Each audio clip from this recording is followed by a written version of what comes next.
Iranian missiles rain down on the U.S. base. With terrifying precision, a new generation of maneuverable warheads slips past American Patriot interceptors. In just 20 minutes, the devastation is staggering. Over $500 million worth of F-35s and advanced U.S. combat jets are reduced to smoking wreckage. And if you think this scenario is purely fictional, then you don't know how close to full-blown war we currently are.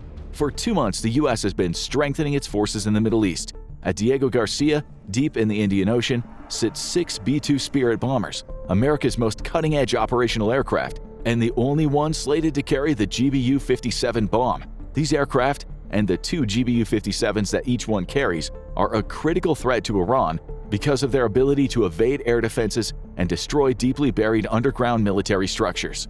But the U.S. also has sent dozens of F-35s and other combat aircraft, including F-15s, F-16s, and A-10s to the region. This is not a part of our fictional scenario. This is currently underway and preparing the way for a major strike against Iran.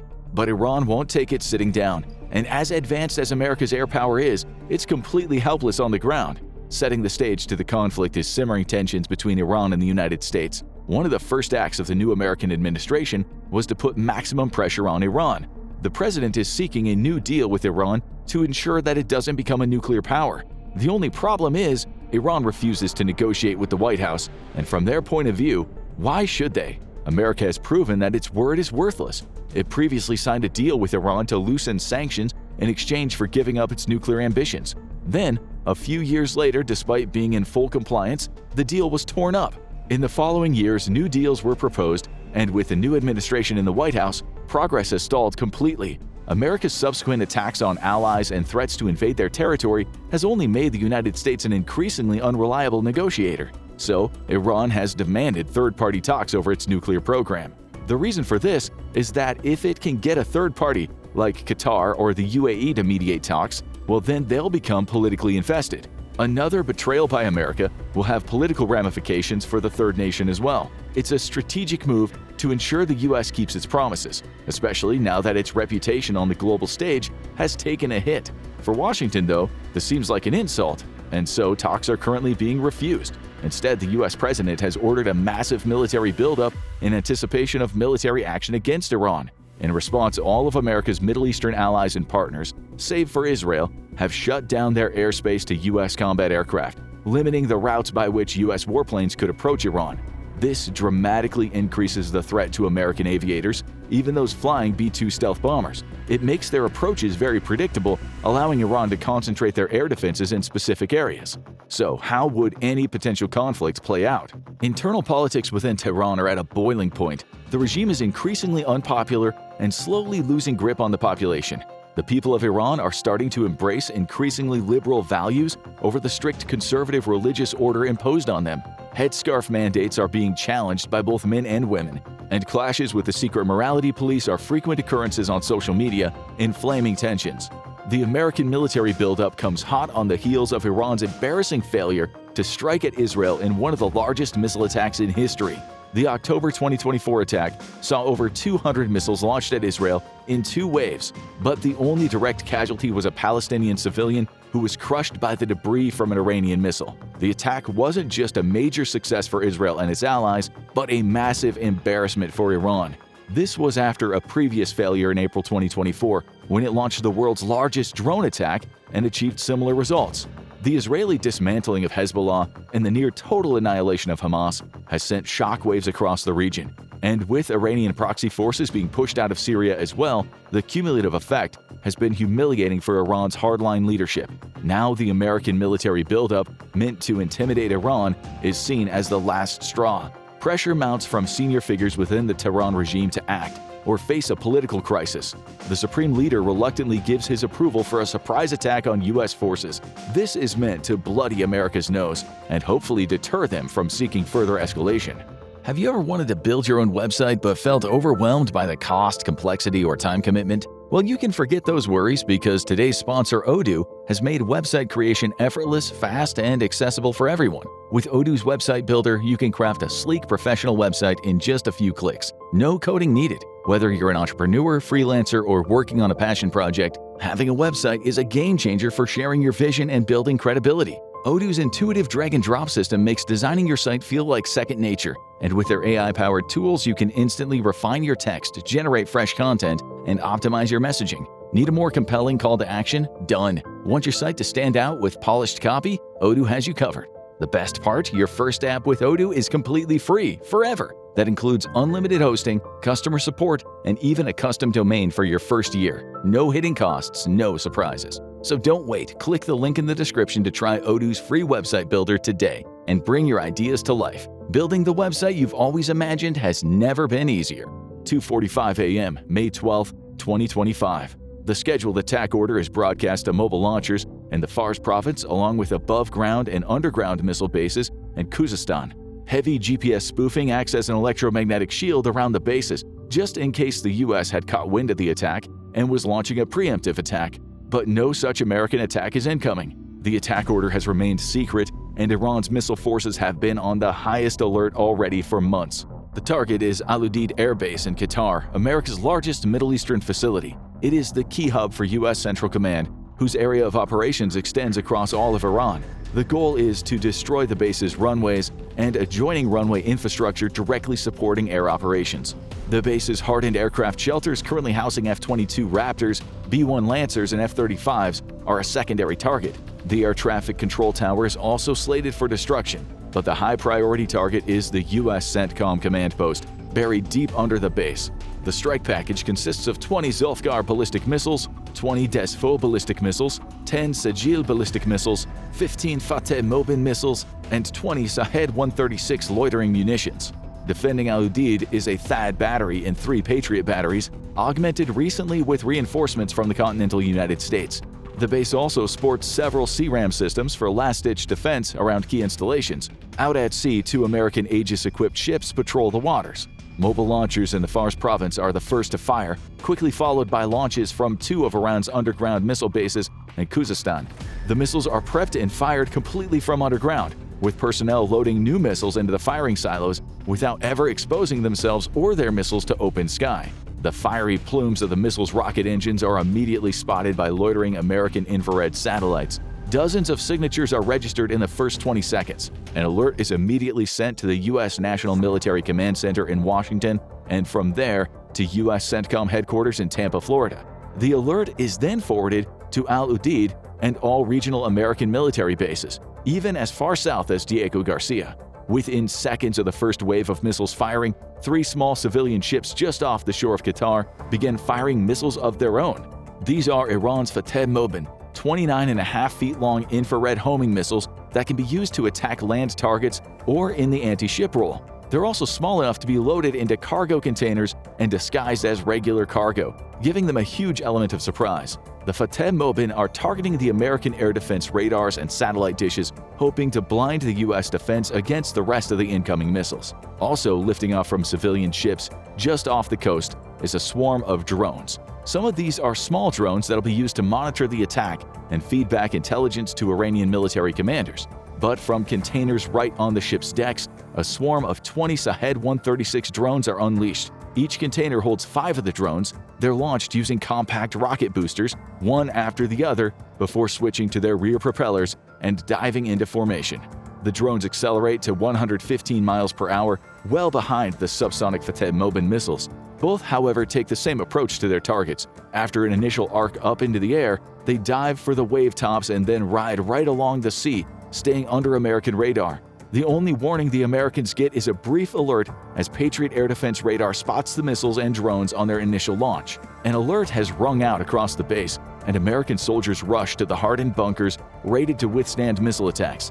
Pilots, meanwhile, rush to their aircraft as air crews heroically ignore orders to seek shelter and instead scramble to get aircraft ready for takeoff. If the aircraft can be moved off the vulnerable flight line and put into the sky, they have a greater chance of survival. The Iranians choose an opportune time to strike. The hardened shelters are filled to capacity, leaving many American planes sitting out in the open. As the Fateh Mobin missiles approach at almost supersonic speed, air defense radar begins to track them. For the first phase of their attack, they've hidden below the horizon thanks to the curvature of the Earth. But as they get closer, they lose that cover and are spotted. However, they've managed to come to within just a few dozen miles by now, and they're moving just shy of the speed of sound. Patriot interceptors fire off, but there's no time for a second volley. Of the 15 incoming missiles, 9 are destroyed by Patriot interceptors. CRAM stations light up the sky as the missiles slip inside of the Patriots' engagement envelope, shooting out tungsten into the sky at a fearsome rate. The sky lights up with laser-like fire from their tracers, and 3 more explosions light up the dark as the CRAMs strike true.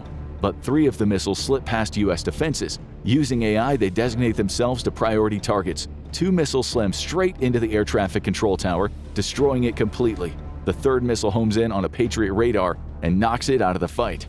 Iran was hoping for greater success from the first wave of the surprise attack, but the destruction of the air traffic control tower will seriously hamper American efforts to coordinate air operations. And while the base has multiple air defense radars to protect it, knocking one offline will put a dent in the U.S.'s ability to defend against the rest of the incoming threats. The Sajil missiles arrive next, moving at hypersonic speeds as they drop down on the base from an extremely high apogee. Patriot interceptors fire off, but the missiles are moving fast. 8 out of the 10 missiles are destroyed. The other 2 strike a fuel tank and one of the hardened shelters, destroying the F-22 inside. The depot explodes, setting off a fire that threatens to spread to adjoining fuel tanks. Despite the still ongoing strikes, firefighting forces brave the onslaught to attempt to avert a full-blown catastrophe. Out at sea, thanks to networked defenses, the Navy's 2 Aegis-equipped vessels begin lending their own support to the base's defense. The Shahed drones are targeted and destroyed. Only 2 of them manage to slip through. Meanwhile, the rest of Iran's missiles are arriving in numbers, greeted high in the atmosphere by American interceptors. A fireworks show results as missiles and interceptors collide at hypersonic speeds, the debris itself becoming deadly to anyone caught out in the open as it spreads out over several square miles. Another 2 hardened aircraft shelters are struck, and multiple F-35s are caught on the flight line and destroyed. The Shahed drones that survive to arrive at the base find the CRAM systems to be out of ammunition and dip low to strike at exposed aircraft. The entire attack is over in less than half an hour.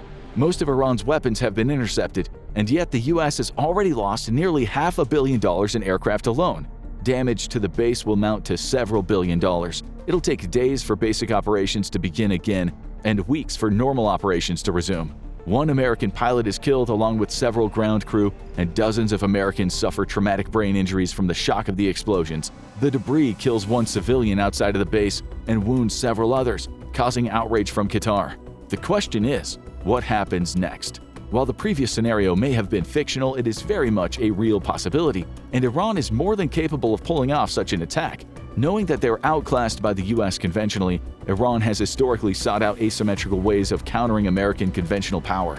The use of a large missile force and drones is one of those ways, with some small enough to be camouflaged as civilian containers, just for such a surprise attack. Currently, America's options for attacking Iran are limited. Despite all its power, the U.S. very much needs the support of allies and partners, and at the moment it is not getting it. Nations like Jordan and Saudi Arabia may not be friends of Tehran, but they also don't want to see a regional war in their own backyard.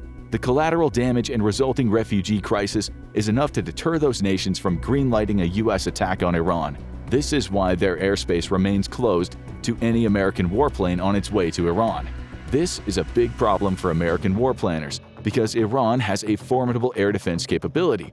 The nation suffers from a mix of old and new technology, but it still presents a significant threat to U.S. planes carrying out an attack, especially when their avenues of approach to their target are limited and thus well known. With enough air search radars in one location, even the stealthy B-2 is bound to be spotted. And this is why a successful B-2 mission requires very careful planning around enemy air defenses rather than straight through them. A land war is out of the question, as the U.S. has no desire to get involved in another land war in the Middle East so soon. Iran's 610,000 active-duty troops also poses a significant challenge, mostly because they can do something that Iraq's military couldn't do when it faced a U.S. threat twice in its history: strike directly at American staging areas. Iran was a keen observer of the First Gulf War and the Second Invasion of Iraq, learning valuable lessons about how to defend against the American military. Chief amongst those lessons is that under no circumstances can you allow the U.S. to stage its forces prior to an invasion. Once the U.S. troops arrive in theater in large numbers, it's impossible to remove them. Thus, Iran invested heavily into its massive missile programs, giving it the ability to strike at all possible staging areas that the U.S. could use in an invasion of Iran. It doesn't matter how much stronger the US military is. Superiority means nothing if you can't even get your troops into the fight. America's options are thus limited in a war with Iran to the use of air and missile strikes. These are unlikely to achieve the US's goal of either a regime change or a course correction on both nuclear and missile programs. Yet the Iranian regime faces one key weakness it didn't before. The Iranian people are growing increasingly tired of the regime, and they could become susceptible to US psychological warfare and influence operations. America's strategy to defeat Iran would thus likely revolve around the destruction of military targets and power plants in the country, neutralizing military power, but also destroying the means to produce electricity. An increasingly angry citizenry would then likely rise up and demand a change of regime. Iran is already facing electricity shortages that are deeply unpopular with the population. It's not just electricity, it's also natural gas for heating and cooking, along with a shortage of gasoline. On average, Iran has a 20% deficit of electricity, a 25% natural gas deficit, and gasoline availability can be spotty at best. The energy crisis the nation finds itself in is one of its own making, along with the cost of financial sanctions by the international community. In order to avoid a full-blown public rebellion, Iran invests as much as 25% of its GDP each year on subsidies for energy, making it dirt cheap for the public. But that is only when it's actually available. These subsidies also sap the Iranian checkbook to the point that it's unable to keep up payments on the import of energy from the few places willing to trade with Iran. The energy subsidies may make the Iranian people complacent and prevent them from rebelling, but it also means that there is no financial incentive for the private sector to invest into energy development. The problem is a self-feeding one, growing worse every year. Due to a lack of investment, Iran can't develop more energy infrastructure, and yet it also can't afford to continue providing the energy that already exists. What few attempts there are at expansion of energy infrastructure are often met with huge inefficiencies and corruption. A lot of money is siphoned off by corrupt politicians or simply lost in inefficiency. The fact that Iranian gas is so cheap also means that it is creating a black market of its own making. It can be very profitable for enterprising Iranians to simply smuggle a significant amount of gasoline out of the country to sell to neighbors, decreasing available supply inside Iran itself. And then there's Iran's poor foreign policy decisions. For almost a decade, Iran provided Syria with up to 100,000 barrels of oil a day completely for free, even as its own citizens were experiencing gasoline shortages. The charity was at the time supporting Iranian interests inside Syria, but with the collapse of the national government there and the ousting of Iranian proxies, the energy investment is now a decade-long foible with no payoff. The energy crisis spirals into other areas of the Iranian economy, increasing prices everywhere from construction to food and limiting economic activity. Iran is basically a pressure cooker that's about ready to explode. A single successful American military campaign against the regime that avoids heavy civilian casualties could be all that is needed for a major regime change in the country. And that's why Iran has taken its own defense so seriously despite all of its budget problems. Without the help of allies and partners in the region, the US may be able to topple the Tehran regime, but at significant cost to itself. An America-first policy that ignores allies has turned what should be an easy tactical victory into a potential minefield of consequences for the US and the region at large. What do you think would be the biggest risk if the US and Iran actually went to war? Would it stay regional or spiral into something much bigger? Drop your thoughts in the comments. War is brewing in the Middle East. Again, Iran's backing of the various pro-Islamic paramilitary groups has created an unfavorable situation for Israel. However, the US is the primary political and military backer of Israel, so any hostile actions against Israel may pull the US into yet another war in the Middle East. However, the US's political stance has shifted toward maintaining current relations and avoiding overtly hostile practices, as evidenced by the relatively recent military withdrawal from Afghanistan. Therefore, it's hard to say for certain how the situation will progress. But it wasn't always like this. The US and Iran have historically been allies. In the 1950s, the countries were a part of the Central Treaty Organization and also signed a Mutual Defense Assistance Agreement. Iran's oil was freely imported into the US, which was at that point one of the biggest oil importers in the world before the Texas oil revolution in the early 2000s. The mutually friendly political scene got turned on its head in 1979 during the Islamic Revolution. Practically overnight, Iran became an Islamic republic. The new and current government aimed to remove any non-Muslim influences from the Middle East. making Israel and by extension the US its enemies. The political situation has never really improved since then. Iran continued to support various paramilitary units in neighboring countries, which have effectively waged an unending war against Israel politically, ideologically, and even at times physically. While Iran's certainly not the only Muslim country in the Middle East, it is by far one of the most politically active and militant about its goals. However, the country's involvement in the current conflict that has embroiled Israel in the Gaza Strip is primarily through proxies that are closer to Israel's borders, which has been called the axis of resistance. Among the most controversial and powerful of these proxies are the following: the Houthis in western Yemen, Bashar al-Assad's regime in southern Syria, Shiite militias in Iraq and Syria, Hezbollah in southern Lebanon, various Palestinian forces scattered throughout Israel. While these proxies have been fought on various fronts primarily against Israel, their goals so far have pretty much aligned in terms of execution. All of these proxies are heavily militarized, using politics and faith-driven attempts to oust Israel and the US from the Middle East entirely. And their efforts have only ramped up after the beginning of the Israel-Palestinian conflict late last year. Take the Houthis, for example. The revolutionary Shia Islam group overthrew the local Yemeni government in 2014. It quickly allied itself with Iran and became embroiled in one of the costliest UN humanitarian crises ever, causing as many as 24 million people to require aid. Saudi Arabia, one of Iran's largest rivals in the Middle East, has reportedly had to provide military intervention in Yemen to stop the problems from escalating further, but this has resulted only in temporary alleviations of hostilities in the area. The Houthis regime is far removed geographically from the current conflict in Gaza, due to Yemen being separated from the Strip by about 1,000 miles of Saudi Arabia's land. However, since Yemen maintains direct control over the Red Sea, it's been able to endanger Israel's trade and economy while still being left to its devices. In particular, the Houthis regime is being actively armed by Iran with missiles, which it deploys from Yemen to Israel, trying to hit the country's only Red Sea port of Eilat. So far, most strikes have been shot down by Saudi Arabian, Israeli, and US anti-missile weapons and ships in Saudi Arabia and the Red Sea. The few missiles that did make their way into Israel didn't have a significant impact. If one of the strikes wasn't shot down, which wouldn't be out of the realm of possibilities if the Houthis maintained their aggressive stance, the damage could be catastrophic. A missile strike on Eilat could debilitate Israel's ability to trade from the Red Sea, and the surrounding area is one of the most suitable for solar energy production. Israel relies on natural gas reserves and solar energy production for much of its domestic energy, with plans to become completely independent from coal imports for energy production by 2030.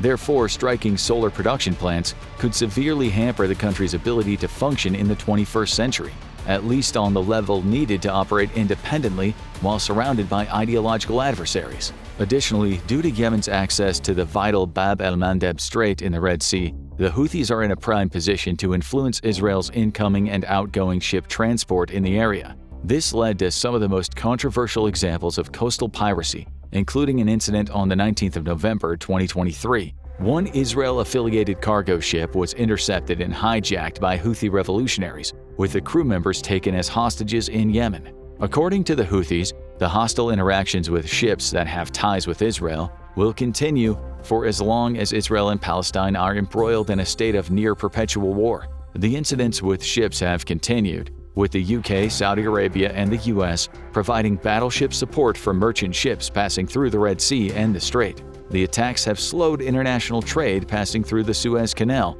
amid fears of piracy and hostage-taking, which can have profound butterfly effects on the global economy.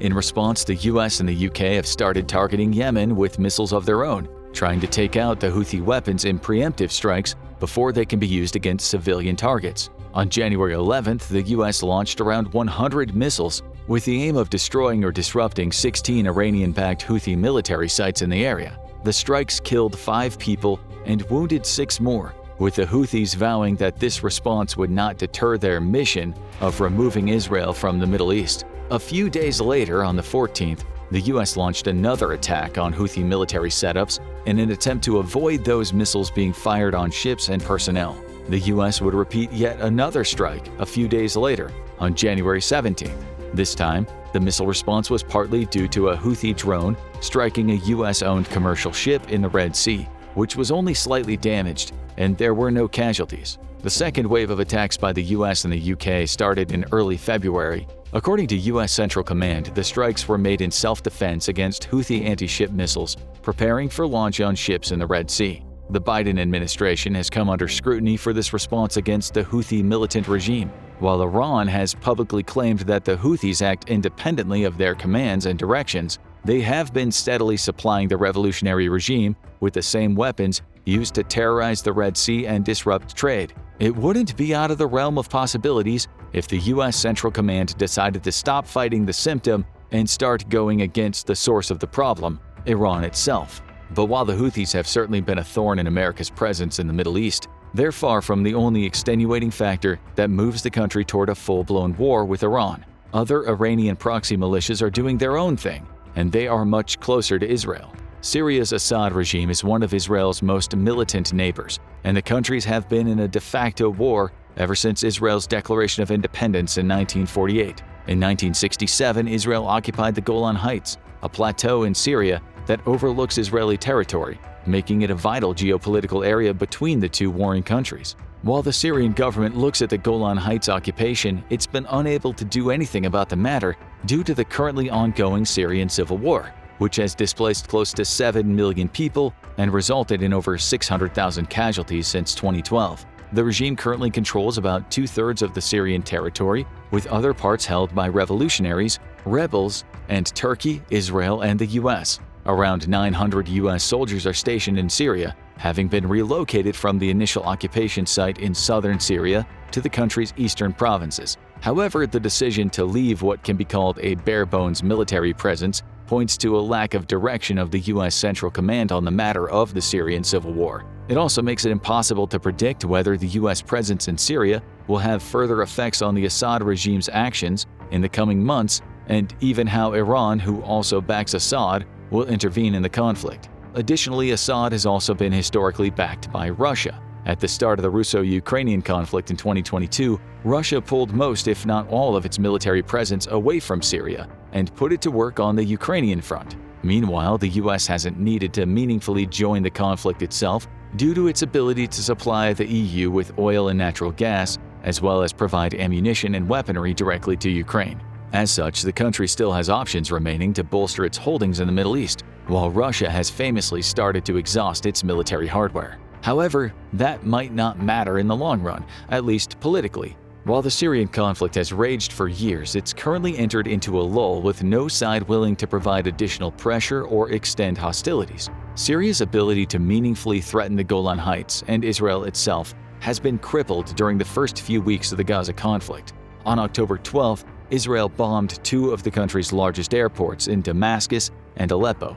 By removing the airports from active service, it removed Syria's ability to provide air support to its allies in the Israeli conflict, creating yet another deterrent against retaking the Golan Heights. Even if Assad's regime decides to go on the offensive and invade the heights, there's no telling what would happen to the rest of the country. With several countries maintaining an active presence and occupying the areas of the state, as well as active rebellion concentrations to the country's north, a full-blown move by Assad to the southwest could reignite the war in the rest of the country. But that doesn't mean that Assad can't passively provide assistance to other Muslim proxies in the area. Due to the country's connections to Iran, its territory can be accessed freely by military units to arm the two existing militias in Syria, Liwa Zinbiyun and Liwa Fatemiyun. The former is a Pakistani militia force numbering between a few hundred and around 5,000, depending on which report you read. Meanwhile, the Fatemiyun is made up of Afghan fighters and is estimated to have between 10,000 and 20,000 people. Both militias have been trained and directed by the Iranian Revolutionary Guard Corps, with the primary aim of assisting the Assad regime in the civil war. However, with the war reaching as close to a temporary stalemate as possible, the two troops have begun moving idly close to the contested Golan Heights, with presumably nothing to do but wait for future developments. These proxies of Iran might be the first active members to take up arms, should an official engagement begin on or near the Syrian territory. And it wouldn't take much for Iran to point them to Israel or the US. At the same time, the militias are relatively independent of both Syria and Iran, so their actions may not have much bearing on the politics of the two countries they're using as support. If a push into Golan Heights from the Zinbiyun and Fatemiyun transpires, Iran might claim no responsibility for their actions. On the other hand, Israel would likely be forced to split its efforts from the Gaza Strip and the West Bank and move some of its personnel to defend the area against incursion. This could necessitate further commitments from the U.S. Army, either the troops already stationed in Syria or a renewed invasion to keep the status quo or move the situation in another direction. When the two Iranian-backed militias decide to push into Israel, it might mean that Lebanon follows. Hezbollah is a revolutionary regime in the south of Lebanon founded in 1982 by the Shiite rebels who followed the Iranian Revolution a few years previously.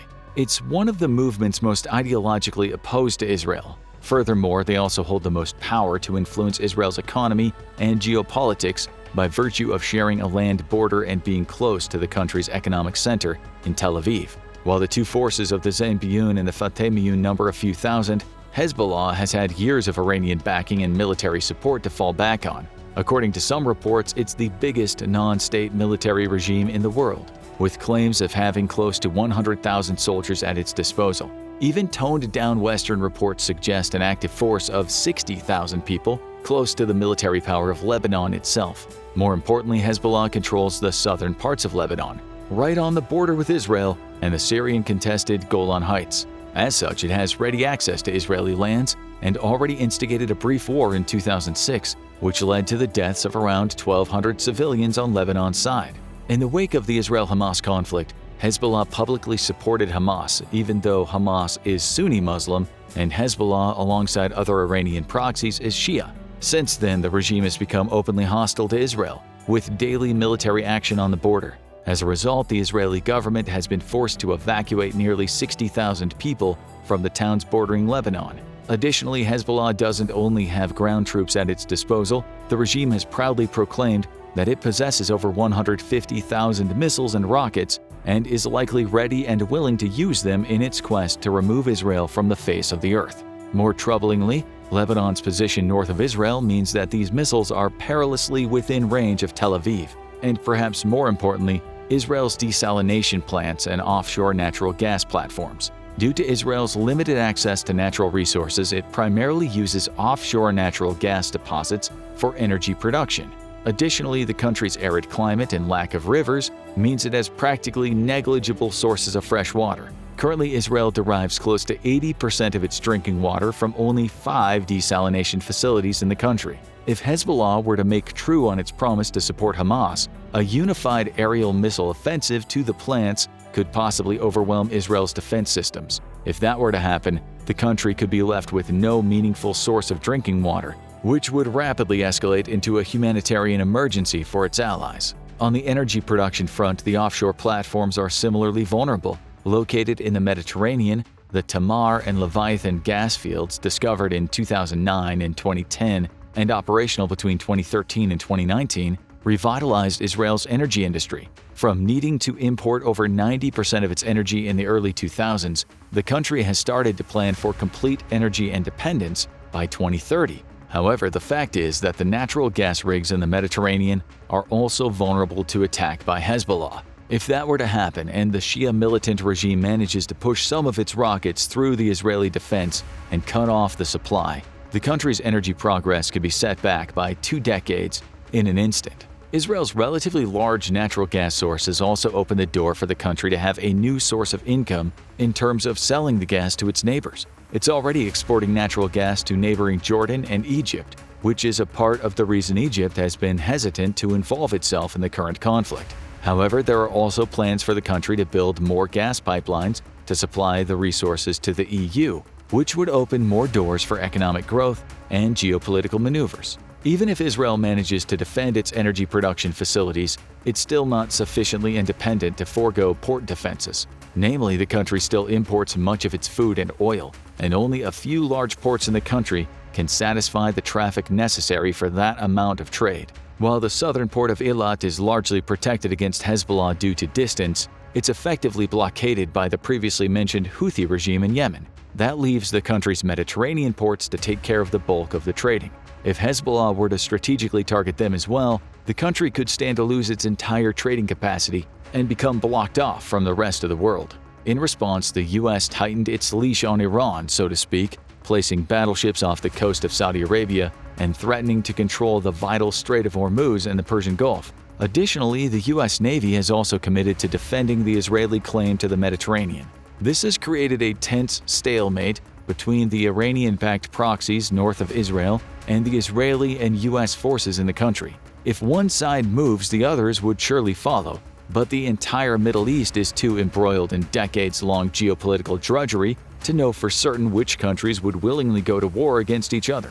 For example, Azerbaijan is one of Israel's allies and supplies the country with oil, while also being ideologically opposed to Iran. If Iran decides to further support its proxies and escalate current minor alterations on the north of Israel into a new full-blown war, then Azerbaijan could feasibly invade Armenia, which is also supplied and financed by Iran, and then Iran itself in an effort to connect the mainland with its enclave. Additionally, the American Navy is perilously close to Iran's own natural gas and oil fields in the Gulf and is in a position to quickly occupy them and cripple Iran's capacity to influence other countries via energy export. Iran's nuclear projects could also be left open to attack by Israel's technologically superior weaponry. All of this means that Iran might quickly end up in a war state that's impossible to manage should the U.S. strategically apply its full force in the region. In a way, the current state of the Gaza conflict has already benefited Iran. Take, for example, the U.S. proposal to bypass the Suez Canal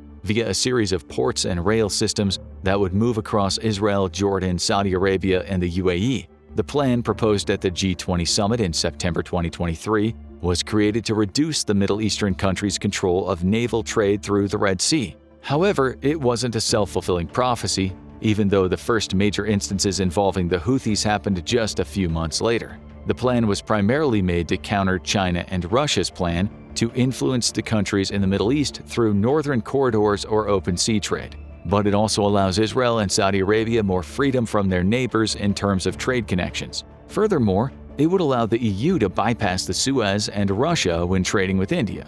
Additionally, Israel and Saudi Arabia, two of the countries that were practically required to cooperate for the U.S. plan to come into effect, were starting to reach diplomatic agreements. Saudi Arabia is one of the few countries in the world that doesn't recognize Israel as a state, and previous decades of diplomatic relations are coming close to reversing that decision.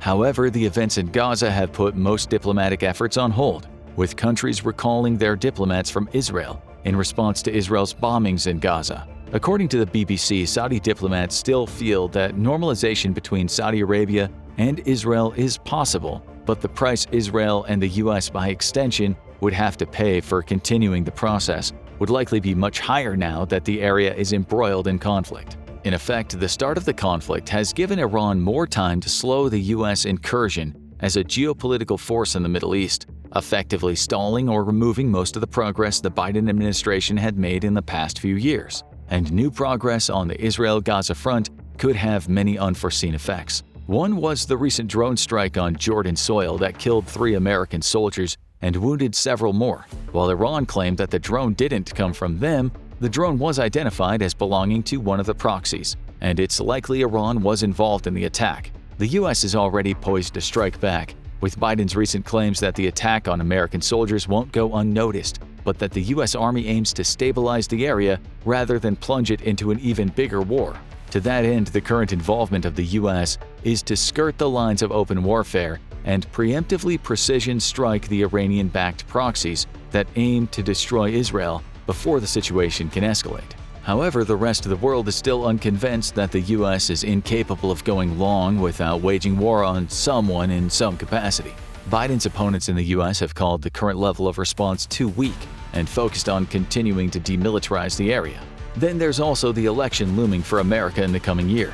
Biden's stance on the U.S. no longer being the global police force hasn't met well with his opponents. For that reason, it's impossible to know whether the administration will double down on its efforts to control America's response to any hostile threats, or if it'll try to end all hostilities with a large preemptive attack straight at the source. Either way, the situation in Israel shows that decades-old wounds are still not healed, and that the world might be embroiled in more political and literal warfare before the Gaza conflict can be put to rest. It's a showdown that's been brewing for years, and 2022 is increasingly looking like the year that the war everyone has feared will finally happen: the United States versus Iran. How do the two sides stack up to each other, and how would a war between the two play out? Iran is ranked in 14th place amongst the world's top militaries. Not bad for a nation that's been under severe sanctions for years. But today it's facing off against the world's #1 ranked military and only global superpower, the United States of America. A conflict between Iran and the US is unlikely to become severe enough to cause a need for the US to fully mobilize its population, though Iran might certainly need to. However, more population means a bigger economy and more capabilities. And here the United States takes the cake, with a population of 335 million versus Iran's 86 million. That's a difference of 249 million more Americans than Iranians.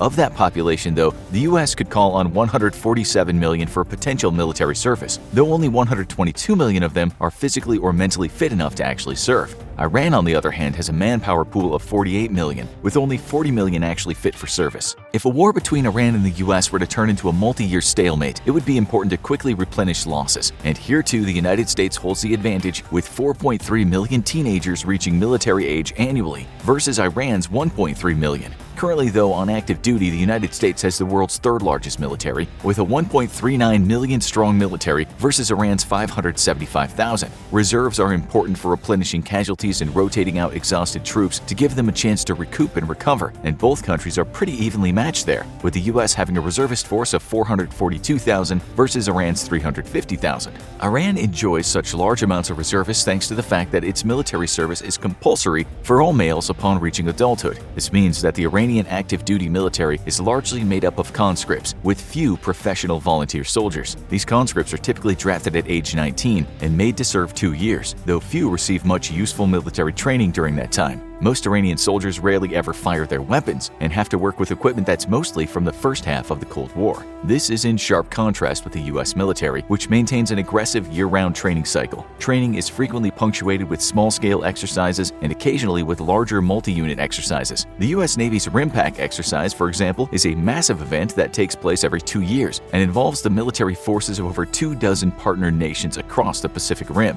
Not only do conscripts traditionally perform very poorly against professional all-volunteer forces, but Iran's conscripts undergo very little useful training and would be completely overwhelmed against America's professionally trained warfighters. A military is only as good as the equipment it can afford, and war is a costly affair. Iran has an annual budget of $5 billion for its military, though the nation spends significant amounts of money under the table carrying out various military-related activities in its sphere of influence. By comparison, the United States has a defense budget of $770 billion, absolutely dwarfing what Iran spends annually. In the realm of military hardware, Iran fields an air force of 543 planes versus the US's 13,247. Of these, on Iran's side, 197 are fighter aircraft, while the US maintains a fighter fleet of 1,957. If Iran and the US were to come to blows, the US might find itself surprised to be taking on one of its own most capable fighters ever built during the Cold War. That's because Iran is still fielding the F-14 Tomcat, having an estimated 40 of them still in service. This is thanks to a pre-revolution deal with the Iranian government that saw them buy 80 of the planes, though only 79 were delivered. After the revolution, the United States shut down all support for Iran's Tomcat fleet, and it feared having to go up against the formidable fighter so much that it actually destroyed every single Tomcat it retired to prevent Iran from having any opportunity of seizing badly needed parts for maintenance. Without US support for parts replacement, its Tomcat fleet has been steadily shrinking as planes are cannibalized to keep others flying.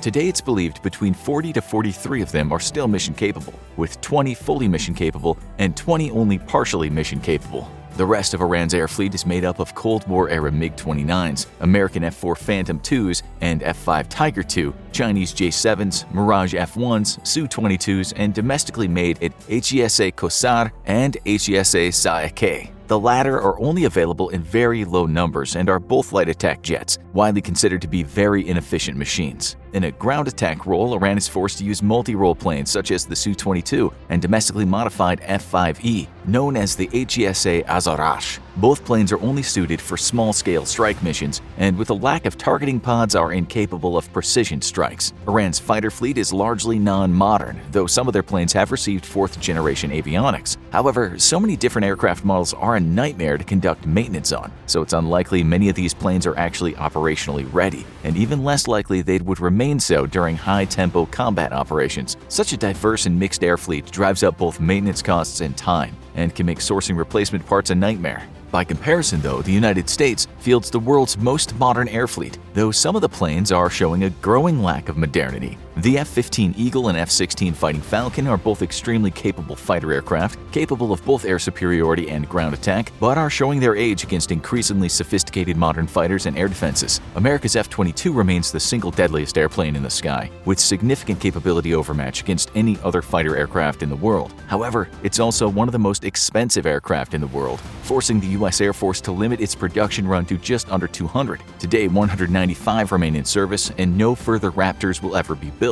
Instead, the U.S. Air Force is already looking ahead to a sixth-generation fighter for air superiority with a prototype already tested and flown. In the meantime, it relies on its fleet of F-15s and F-35s for the air superiority mission, with 283 fifth-generation F-35s across all arms of the U.S. military. This number grows every year, with a planned purchase of 1,763 F-35s for just the U.S. Air Force alone. Lockheed Martin is set to provide the U.S. military with approximately 135 planes per year until the contract is completed, making U.S. Air Forces deadlier with every passing year. The U.S. Navy and Marines, meanwhile, operate the vaunted F-18 Super Hornet, which replaced the F-14 Tomcat in 1985. One of the most agile jets on the planet, it's light enough to be launched from carriers, but capable of bringing large weapons packages to the fight, making it perfect as a multi-role fighter. To support ground troops, though, the U.S. Air Force relies on the A-10 Thunderbolt II, an impressive ground attack aircraft that has achieved legendary status since its introduction in 1977. Strategic bombing is carried out by a mixed fleet of B-52 Stratofortresses, B-2 Spirits, and B-1B Lancers. The B-52 was put into service first in 1955 and incredibly is set to remain in service until the 2050s, making it the longest service aircraft in history. Thanks to aggressive upgrades, the plane remains one of the deadliest bombers in the sky and proved itself against the Soviet defenses during the Vietnam War thanks to its aggressive suite of electronic warfare countermeasures. The American B-2 fleet was originally designed to slip behind enemy lines and deliver strategic nuclear strikes, and remains the world's only stealth bomber. An upgrade after the fall of the Soviet Union saw it geared for more conventional combat, and now is tasked with slipping through the densest enemy air defenses and eliminating high-value targets. The B-1B Lancer is a much faster strategic bomber that has less endurance than the B-52, but can fly at supersonic speeds to deliver bombs quickly where they're needed the most.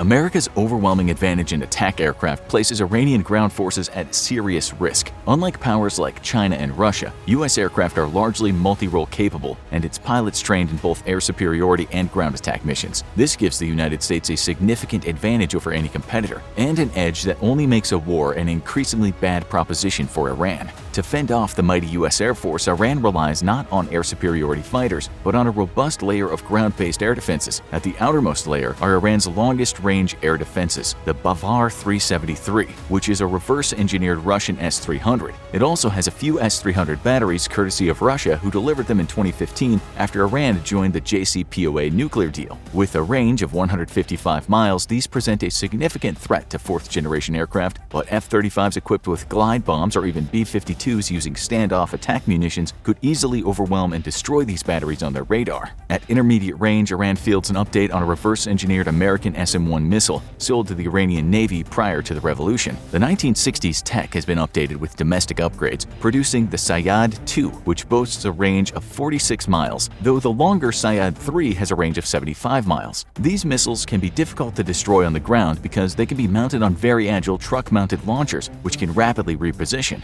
For short to intermediate range engagements, Iran has the Salimcha missiles, produced from reverse-engineered American Hawk missiles provided to Iran in the 1960s. Iran also has a new triple-rail launcher system called Mersad and has the ability to engage up to 2 targets simultaneously. Various other foreign-source SAM systems have been cloned or reverse-engineered by Iran, and the nation fields a sizable quantity of low-altitude defense systems meant to be used against helicopters. However dense Iranian air defenses are, most of them are static and well known to the U.S. By using a combination of stealth aircraft, standoff attack munitions, and electronic jamming, the U.S. with its overwhelming air fleet could easily dismantle the Iranian air defense system, just like the U.S. did with zero or minimal losses in Iraq, Libya, and Syria. To support its ground forces, Iran has nothing more than a token attack helicopter fleet, which would not survive initial contact against U.S. forces equipped with short-range air defenses and manpads. The U.S., on the other hand, has the world's largest attack helicopter fleet, made up of 910 helicopters, including the Apache and Super Cobra used by the the American Marine Corps. These attack helicopters are both heavily armored and can provide flexible close air support, as well as engage in reconnaissance and hunter-killer missions. The Apache in particular is an incredibly robust aircraft, with only a single Apache lost to heavy anti-aircraft fire during an ambush by Iraq's military at Najaf. However, the 32 Apaches were forced to retreat and unable to carry out their deep attack mission behind enemy lines, which is their primary purpose. This has prompted the need by the U.S. Army to replace its aging Apaches with more capable variants who can survive modern combat. In a conflict between Iran and the U.S., tanks will largely be the dominant weapon of choice thanks to a largely flat, open terrain of the country. Iran brings 2,831 tanks to fight, while the United States has the world's second-largest fleet at 6,612. Iran's tanks, however, are mostly Cold War relics, though it does field capable T-72s upgraded with modern armor, sensor, and cannons. However, Iran's tanks are largely considered to be inferior to any Western model, let alone the vaunted American Abrams. An effort to build a next-generation domestic tank failed in the late 2010s and was likely just a big publicity ploy to get Russia to lower its asking price for supplying the country with tanks. The Zulfikar series of domestically made tanks suffer from weapons embargoes, leaving Iran incapable of equipping them with truly modern systems. The United States' own Abrams have been continuously upgraded since their introduction to the U.S. Armed Forces. Currently, the Abrams tank fleet is being upgraded to System Enhancement Program version 4, which finally brings a third-generation thermal imager to the Abrams tank, a key weakness plaguing American tanks for years. Trophy anti-missile defense systems have also started to be integrated into American tanks, using radar and explosive charges to defeat enemy anti-tank missiles. To see why this has become so critically important, one only need to look at the performance of Russian armor in Ukraine today, with Ukraine forces killing hundreds of modern Russian tanks with anti-tank missiles. With each upgrade, though, the Abrams tank is becoming heavier and heavier, a serious problem for the tank fleet, as it's now feared the tank might be too heavy to cross some bridges. Greater weight also means more fuel expenditure, lowering its already short combat range between 93 and 124 miles in cross-country conditions. However, American Abrams would prove absolutely lethal to Iran's own tank fleets, and their improved protection against RPGs and IEDs means that they'll even be more survivable in urban environments, where most of the fighting will likely end up taking place. Armored personnel carriers are important for helping support one's infantry and protecting them in a deadly modern battlefield. The United States can boast total mechanized capabilities for its infantry, while Iran struggles to do the same. The U.S. fields a fleet of over 45,000 armored vehicles versus Iran's 7,600. Again, Iran's armored vehicles are early Russian or late Soviet models, and severely lacking in modernity upgrades thanks to budget limitations and sanctions. American Bradleys, meanwhile, are capable of engaging other lightly armored vehicles and even taking out tanks thanks to 2 anti-tank missiles on each vehicle. Both Iran and the U.S. have comparable amounts of artillery, with the U.S. fielding 1,498 self-propelled artillery and 1,339 towed artillery such as howitzers. Iran, meanwhile, has 1,030 self-propelled artillery and 2,108 towed artillery pieces. The similarity in capabilities here is because the United States traditionally relies on much more flexible and accurate air assets for fire support, even though its artillery corps are significantly more capable than Iran's own thanks to the use of smart munitions. New guided projectiles have actually earned American artillery a world record for distance, firing a shell 43 miles and hitting a practice target with pinpoint accuracy. However, even Iran's dumb artillery is a significant threat to both vehicles and personnel, and the large numbers of artillery available to Iran should not be ignored in a potential conflict scenario. Of course, thanks to air dominance, Iranian artillery batteries would be decidedly non-survivable assets in combat. Multiple rocket projectors or rocket artillery can be devastating when used against infantry. By firing significant numbers of rockets in short succession, MLRS rocket systems deny infantry a chance to get to cover the way tube artillery and its far slower rate of fire does. The U.S. employs 1,366 MLRS, while Iran has 2,485, again mostly Russian or Soviet-made. For all the incompetence of Russia's modern military forces, the Ukrainian conflict shows that even basic MLRS systems are devastating when used in large numbers. This too is a threat that shouldn't be discarded, but unlikely to be very survivable against the U.S.'s air fleets. Naval operations will be an important part of a war between Iran and the U.S. At sea, the U.S. fields navy made up of 484 vessels versus Iran's 142. However, most of Iran's navy is made up of smaller patrol boats. The U.S. meanwhile operates 11 supercarriers, each carrying 4 squadrons of attack aircraft and various special mission aircraft such as tankers, electronic warfare platforms, and airborne radar.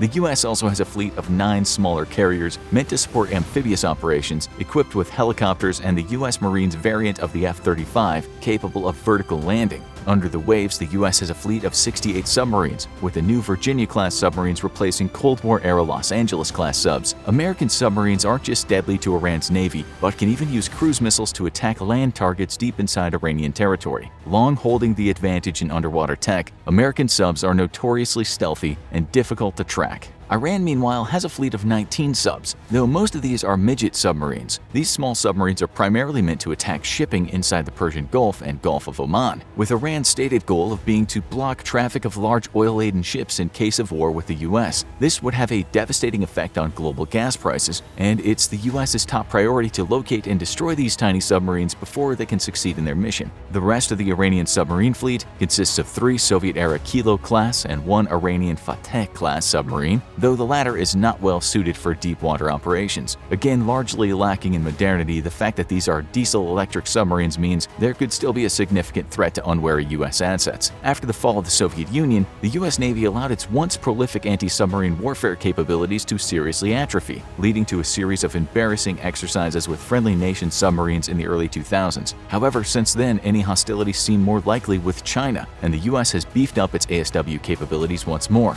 even adopting fleets of drones to aid in the task of hunting down and tracking enemy subs. Killing a major American ship with an older and less technologically advanced sub is not impossible for Iran, but very difficult and extremely unlikely to happen more than once. Iran's surface fleet has only about 9 major combatants in the form of corvettes and frigates, the rest being fast attack boats and patrol boats. Iran's surface combatants would face 92 American destroyers and 22 corvettes, though likely it would be carrier-based aircraft who would destroy Iran's surface fleet before it can take much action against American ships. However, smaller patrol and torpedo boats could prove more difficult to target, and if employed in swarm tactics, could end up at least causing significant damage to large U.S. ships. The advantage is clearly on the U.S. side in almost every single category, with U.S. forces fielding far more capable equipment and having better trained troops. So, how would a war with Iran play out? A real war would be unlikely to include ground forces, as the U.S. would be very reluctant to get dragged into yet a third ground war in the Middle East. However, if removal of the regime was necessary for some reason, the U.S. would have to commit ground forces in the effort. First, American carrier-based aircraft, supported by the Air Force strike aircraft flying from nearby friendly airfields in Saudi Arabia, would launch a massive air assault against the nation. No doubt, Iran would immediately or even preemptively launch a large ballistic missile attack against these airfields and even U.S. vessels, but thanks to robust air defenses and the assistance of Saudi defenses, few of these missiles would cause significant damage. Iran has proven in multiple missile attacks against Israeli targets that its targeting capabilities are spotty at best, further reducing the threat posed by ballistic missiles. American Wild Weasel aircraft would first engage enemy air defenses, destroying either missile platforms themselves or their supporting radar. More mobile, shorter-range air defenses might threaten some U.S. aircraft, but it's unlikely that Iran would down a significant amount of U.S. planes. Traditionally, the U.S. is extremely good at neutralizing air defense networks, and while some air defenses may be mobile, their radars rarely ever are. Without radar, most air defense assets are practically useless. Iran could rely on actual anti-air artillery left over from the Cold War, but with U.S. planes flying so high, this is unlikely to achieve any results. Next, American planes would pummel missile sites, command and control nodes, logistics hubs, and even troop barracks, bringing devastation across the country from the air. Strikes would also take place against port facilities and major surface warships, while under the waves, U.S. attack submarines in cooperation with ASW aircraft work to pinpoint Iran's submarine fleet and neutralize it. However, even an overwhelming aerial campaign would be insufficient to bring Iran to heel. For that, the Americans would have to commit to a ground war. Invading through Iraq would be difficult, as it would mean passing through thick swamps that favor the defender and then running straight into the Zagros Mountains. Going in through Turkey would be incredibly unlikely. Turkey did not allow the U.S. to use it as a staging base for Iraq's invasion, and relations between the U.S. and Turkey have significantly soured since then.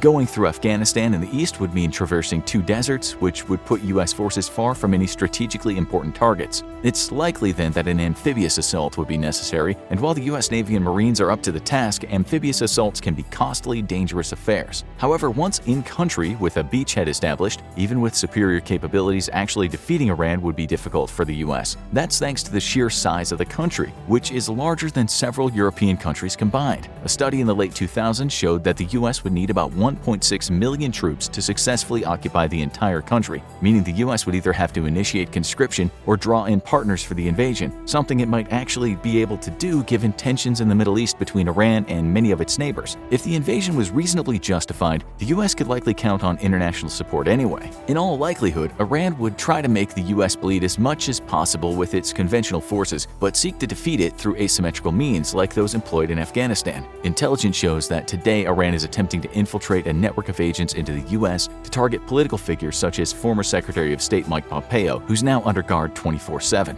By turning to terrorist group allies, Iran could turn America's invasion into a second Afghanistan, and the US public has little stomach for yet another two-decade war. However, the US might be able to count on the Iranian people themselves to help them overthrow the current regime, especially if it keeps civilian casualties to a minimum. Many people in Iran are tired of living under sanctions and under the thumb of an oppressive Tehran regime, and it's likely that the US would be welcomed as liberators across much of Iran. In this regard, Iran is different from either Iraq or Afghanistan, and a lack of popular support could hinder Iran's ability to launch a successful asymmetrical campaign against US forces. As we write this, you don't have to look far to find headlines in the media containing the words US and Iran and conflict. The BBC writes that the USA has sent over 1,000 troops to the Middle East because, according to the American Acting Defense Secretary Patrick Shanahan, Iran has been acting hostile. Iran has been accused of oil tanker attacks, and the country, it said, will also soon breach a 2015 deal regarding its uranium stockpiles. The New York Times has called this a new confrontation with the West. How bad could this get? What kind of a threat would Iran be?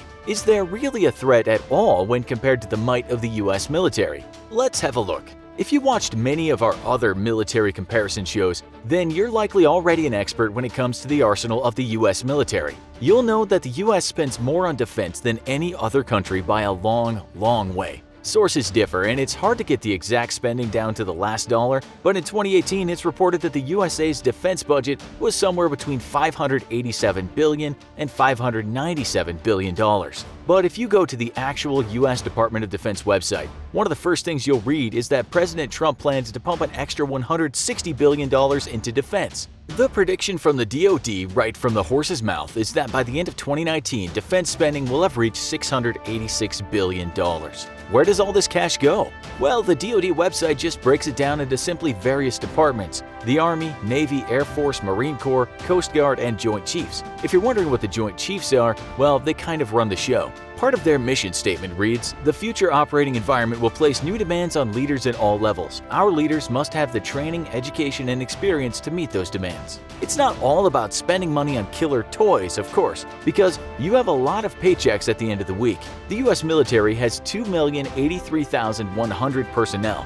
1,281,900 work as active personnel, and 801,200 reservists. On top of that, you have all kinds of special units and specialists to pay. It's not free when the US, say, wants to buy artificial intelligence technology to scan faces, go through hours of drone videos, etc. Research and development, according to the US military, eats up a great deal of money.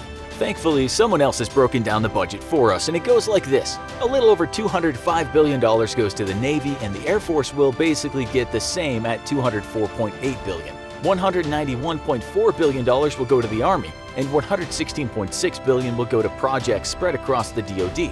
$104.3 billion will go to research, development, test, and evaluation. $143.1 billion will go to buying new things, such as expensive aircraft and ships. $155.8 billion will actually go to the actual men and women of the military through the paycheck budget. $22.5 billion will go to building houses for personnel and other military construction projects. $292.7 billion, the biggest part of the budget, is for maintaining the military. If you add all this up, though, it comes to more than the actual budget. That's because some of the spending overlaps, such as research, purchases, or wages, that might need to be accounted for as part of the individual forces' budgets. If you look at what the military has been buying or trying to buy, you'll see that the F-35 Joint Strike Fighters are a big item on the shopping list. These things also get sold, of course, but as we write this, Japan, according to some reports, is no longer looking at buying many more of them because it has created its own aircraft that it sees as superior. Nonetheless, if you follow military news, you'll know that these things are still selling like hotcakes.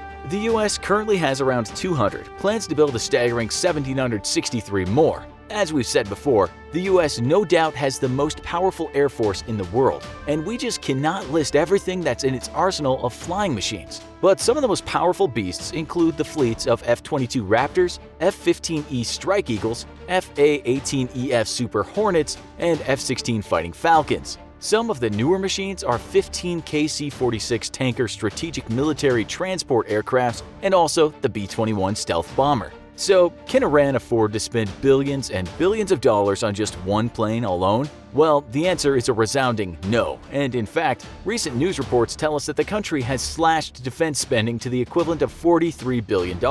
Compare this to reports in 2019 that the U.S. Navy just paid Virginia shipbuilder Huntington Ingalls $15 billion to start construction on the new Ford-class aircraft carriers. Also bear in mind the billions spent on new aircraft, or the two fleet replenishment oilers at $1.1 billion, the 5,113 joint light tactical vehicles costing $2 billion, or the M1 Abrams tank modification setting the U.S. back $2.7 billion.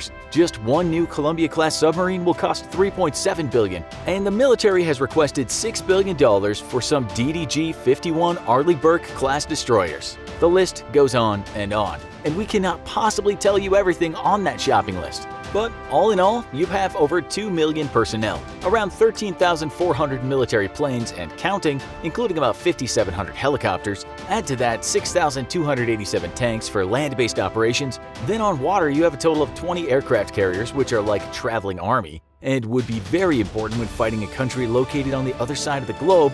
The USA also has 68 destroyers and 68 submarines, but as you know, more of both are in the pipeline. As you can see, this is shaping up to be a David and Goliath story. No one doubts that in terms of equipment, the USA has by far the biggest and arguably most advanced military in the world. We say arguably because countries such as China, Japan, the UK, India, France, Russia also have some very capable military toys. Iran, though, well, you won't find the country on the top 10 lists when it comes to military might, and some writers have described Iran's equipment as being Cold War-era machines. In total, Iran has 523,000 active military personnel, but also around 350,000 reservists. They own 509 military aircraft, which sounds fairly impressive, but let's see what kind of planes these are. For starters, they have 54 American-made McDonnell Douglas F-4 Phantom IIs. Some of these are pretty old, but we're told many have been upgraded. Joining the list are also some other capable multi-role aircraft, such as 23 French-made Dassault Mirage F-1s. As for ground attack, Iran has about 50 Russian-made planes and the Sukhoi Su range, the Su-22, Su-24, and 25. Iran is also in the process of building a fifth-generation stealth fighter aircraft called the IAIO Kaher 313. Although some experts have cast doubts as to how viable this aircraft will be. This is not a weak air force by any means, but much of that strength comes from purchased American military hardware. That said, much of this fleet is aging and in need of an upgrade, whereas the American military has never stopped upgrading their equipment, whether they need it or not, as any American taxpayer can tell you.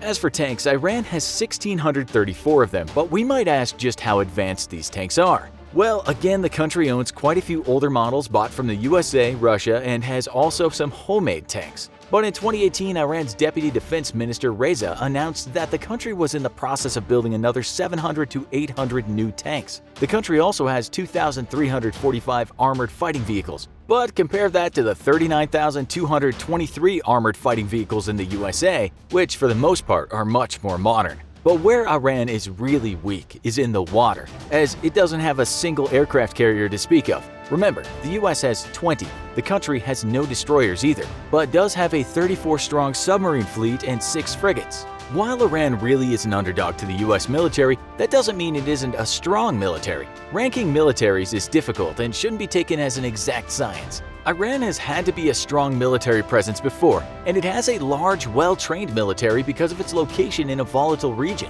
Reporting has stated that they have a ground force that includes over 1,600 tanks, 725 reconnaissance and infantry fighting vehicles, 640 armored personnel carriers, 2,322 towed and self-propelled howitzers, and 1,476 multiple rocket launchers. Yes, the numbers can change, since we guess the press doesn't have a regular tank counter working all over the world, but we're guessing these numbers are pretty close to reality. Much like their air fleet though, much of this equipment is somewhat outdated and likely needing of either upgrading or a full replacement.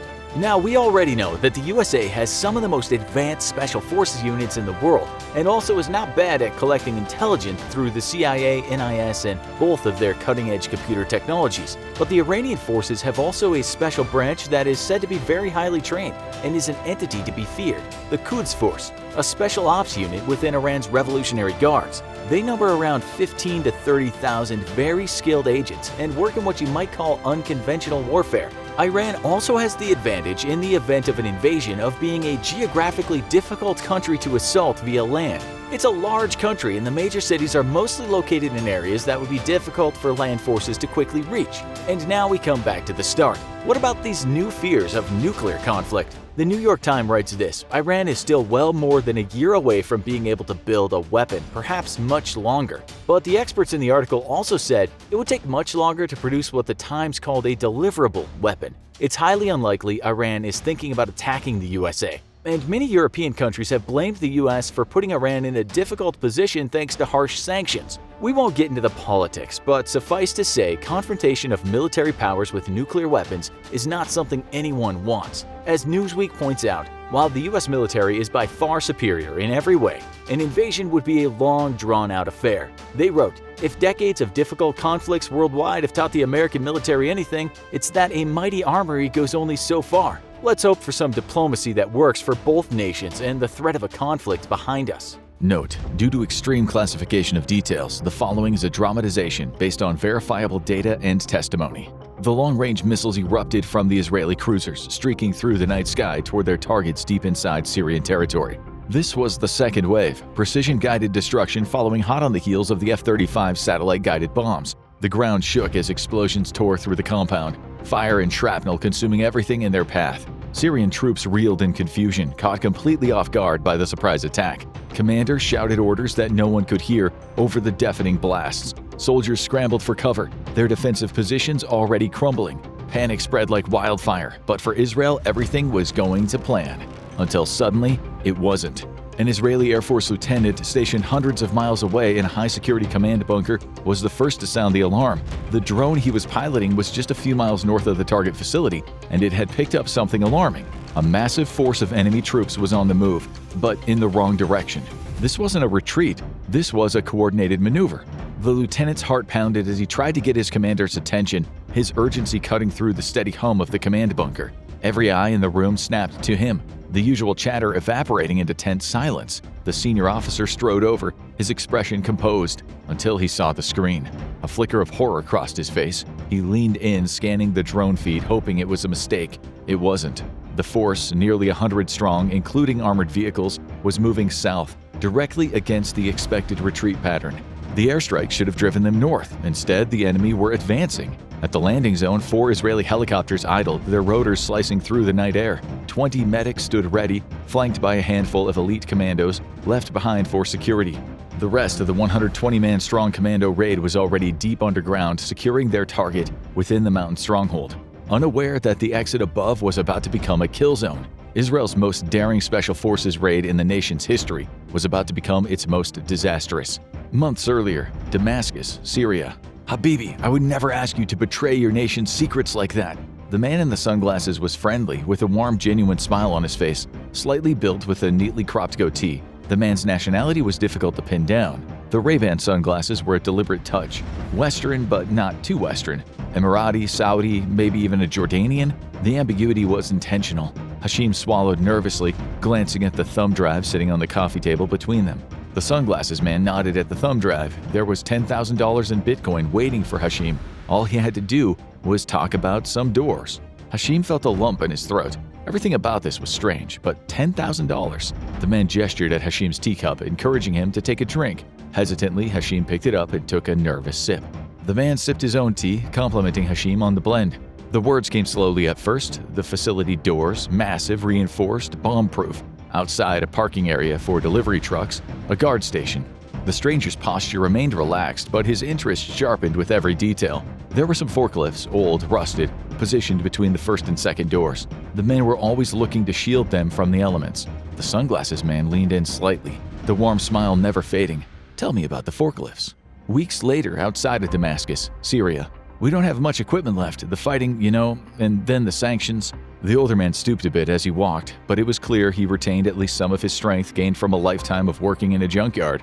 Accompanying him was the sunglasses-wearing man, dressed modestly, but his wealth obvious by his choice of Ray-Ban sunglasses. The old man stopped and looked him up and down for a moment. "You planning on starting construction work?" he said. The man nodded, smiling warmly. The fighting was going to be over soon. Someone had to rebuild the area. Why not him? The old man nodded, turning back to his task of leading the two through the labyrinth-like junkyard, full of everything from old automobiles and even rusting Soviet infantry fighting vehicles. Anything truly valuable, engines, weapons, even the armor plating had long ago been stripped and sold off or stolen by looters. The two arrived at their destination, 2 forklifts, battered by time and neglect. The old man gestured toward them, a hint of frustration in his movements. Once reliable European machinery had kept everything running smoothly, but sanctions changed all that. Now this was the best that could be found. The sunglasses man ran a hand over the corroded frame, inspecting the forklifts. "It's okay, I could do repairs." "How much for both?" 0 hours, 18 minutes before go time. The 4 CH-53D helicopters swung in toward the Syrian coast, flying low enough that the breaking tops of the waves were visible through the night vision. A large swell sent sea spray high enough to slap against the helicopter's belly, where inside Israel's elite Showdowns Special Operations Force sat in silence. The 100-strong infiltration team was among the best in the world, trained for deep strikes behind enemy lines. Accompanying them were 20 combat search and rescue operatives from Unit 669, the last line of hope if the mission went south. They were flying over 120 miles into enemy territory, too far for reinforcements, too deep for a medevac. If anyone was wounded, survival would depend on the men already on board. Making matters worse, they were flying straight into the second most heavily defended airspace in Syria, just behind the formidable network protecting Damascus itself. Every mile brought them closer to radar sites, anti-air batteries, and watchful enemy eyes. The helicopter skimmed just above the terrain, hugging the earth to stay low below Syrian radar. So far, they remained undetected. Their only support came in the form of 2 AH-64 Apache attack helicopters flying in tight formation.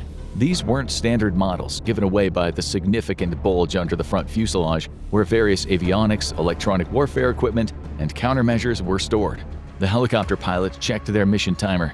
They should arrive at the target site within 16 minutes, hot on the heels of a withering barrage of air and naval strikes designed to throw local Syrian forces into disarray. This would give them the cover they needed to disgorge their troops, achieve the objective, and fly back home in one piece. And if it didn't, they would be stuck deep in enemy territory, facing a force of thousands of enemy soldiers.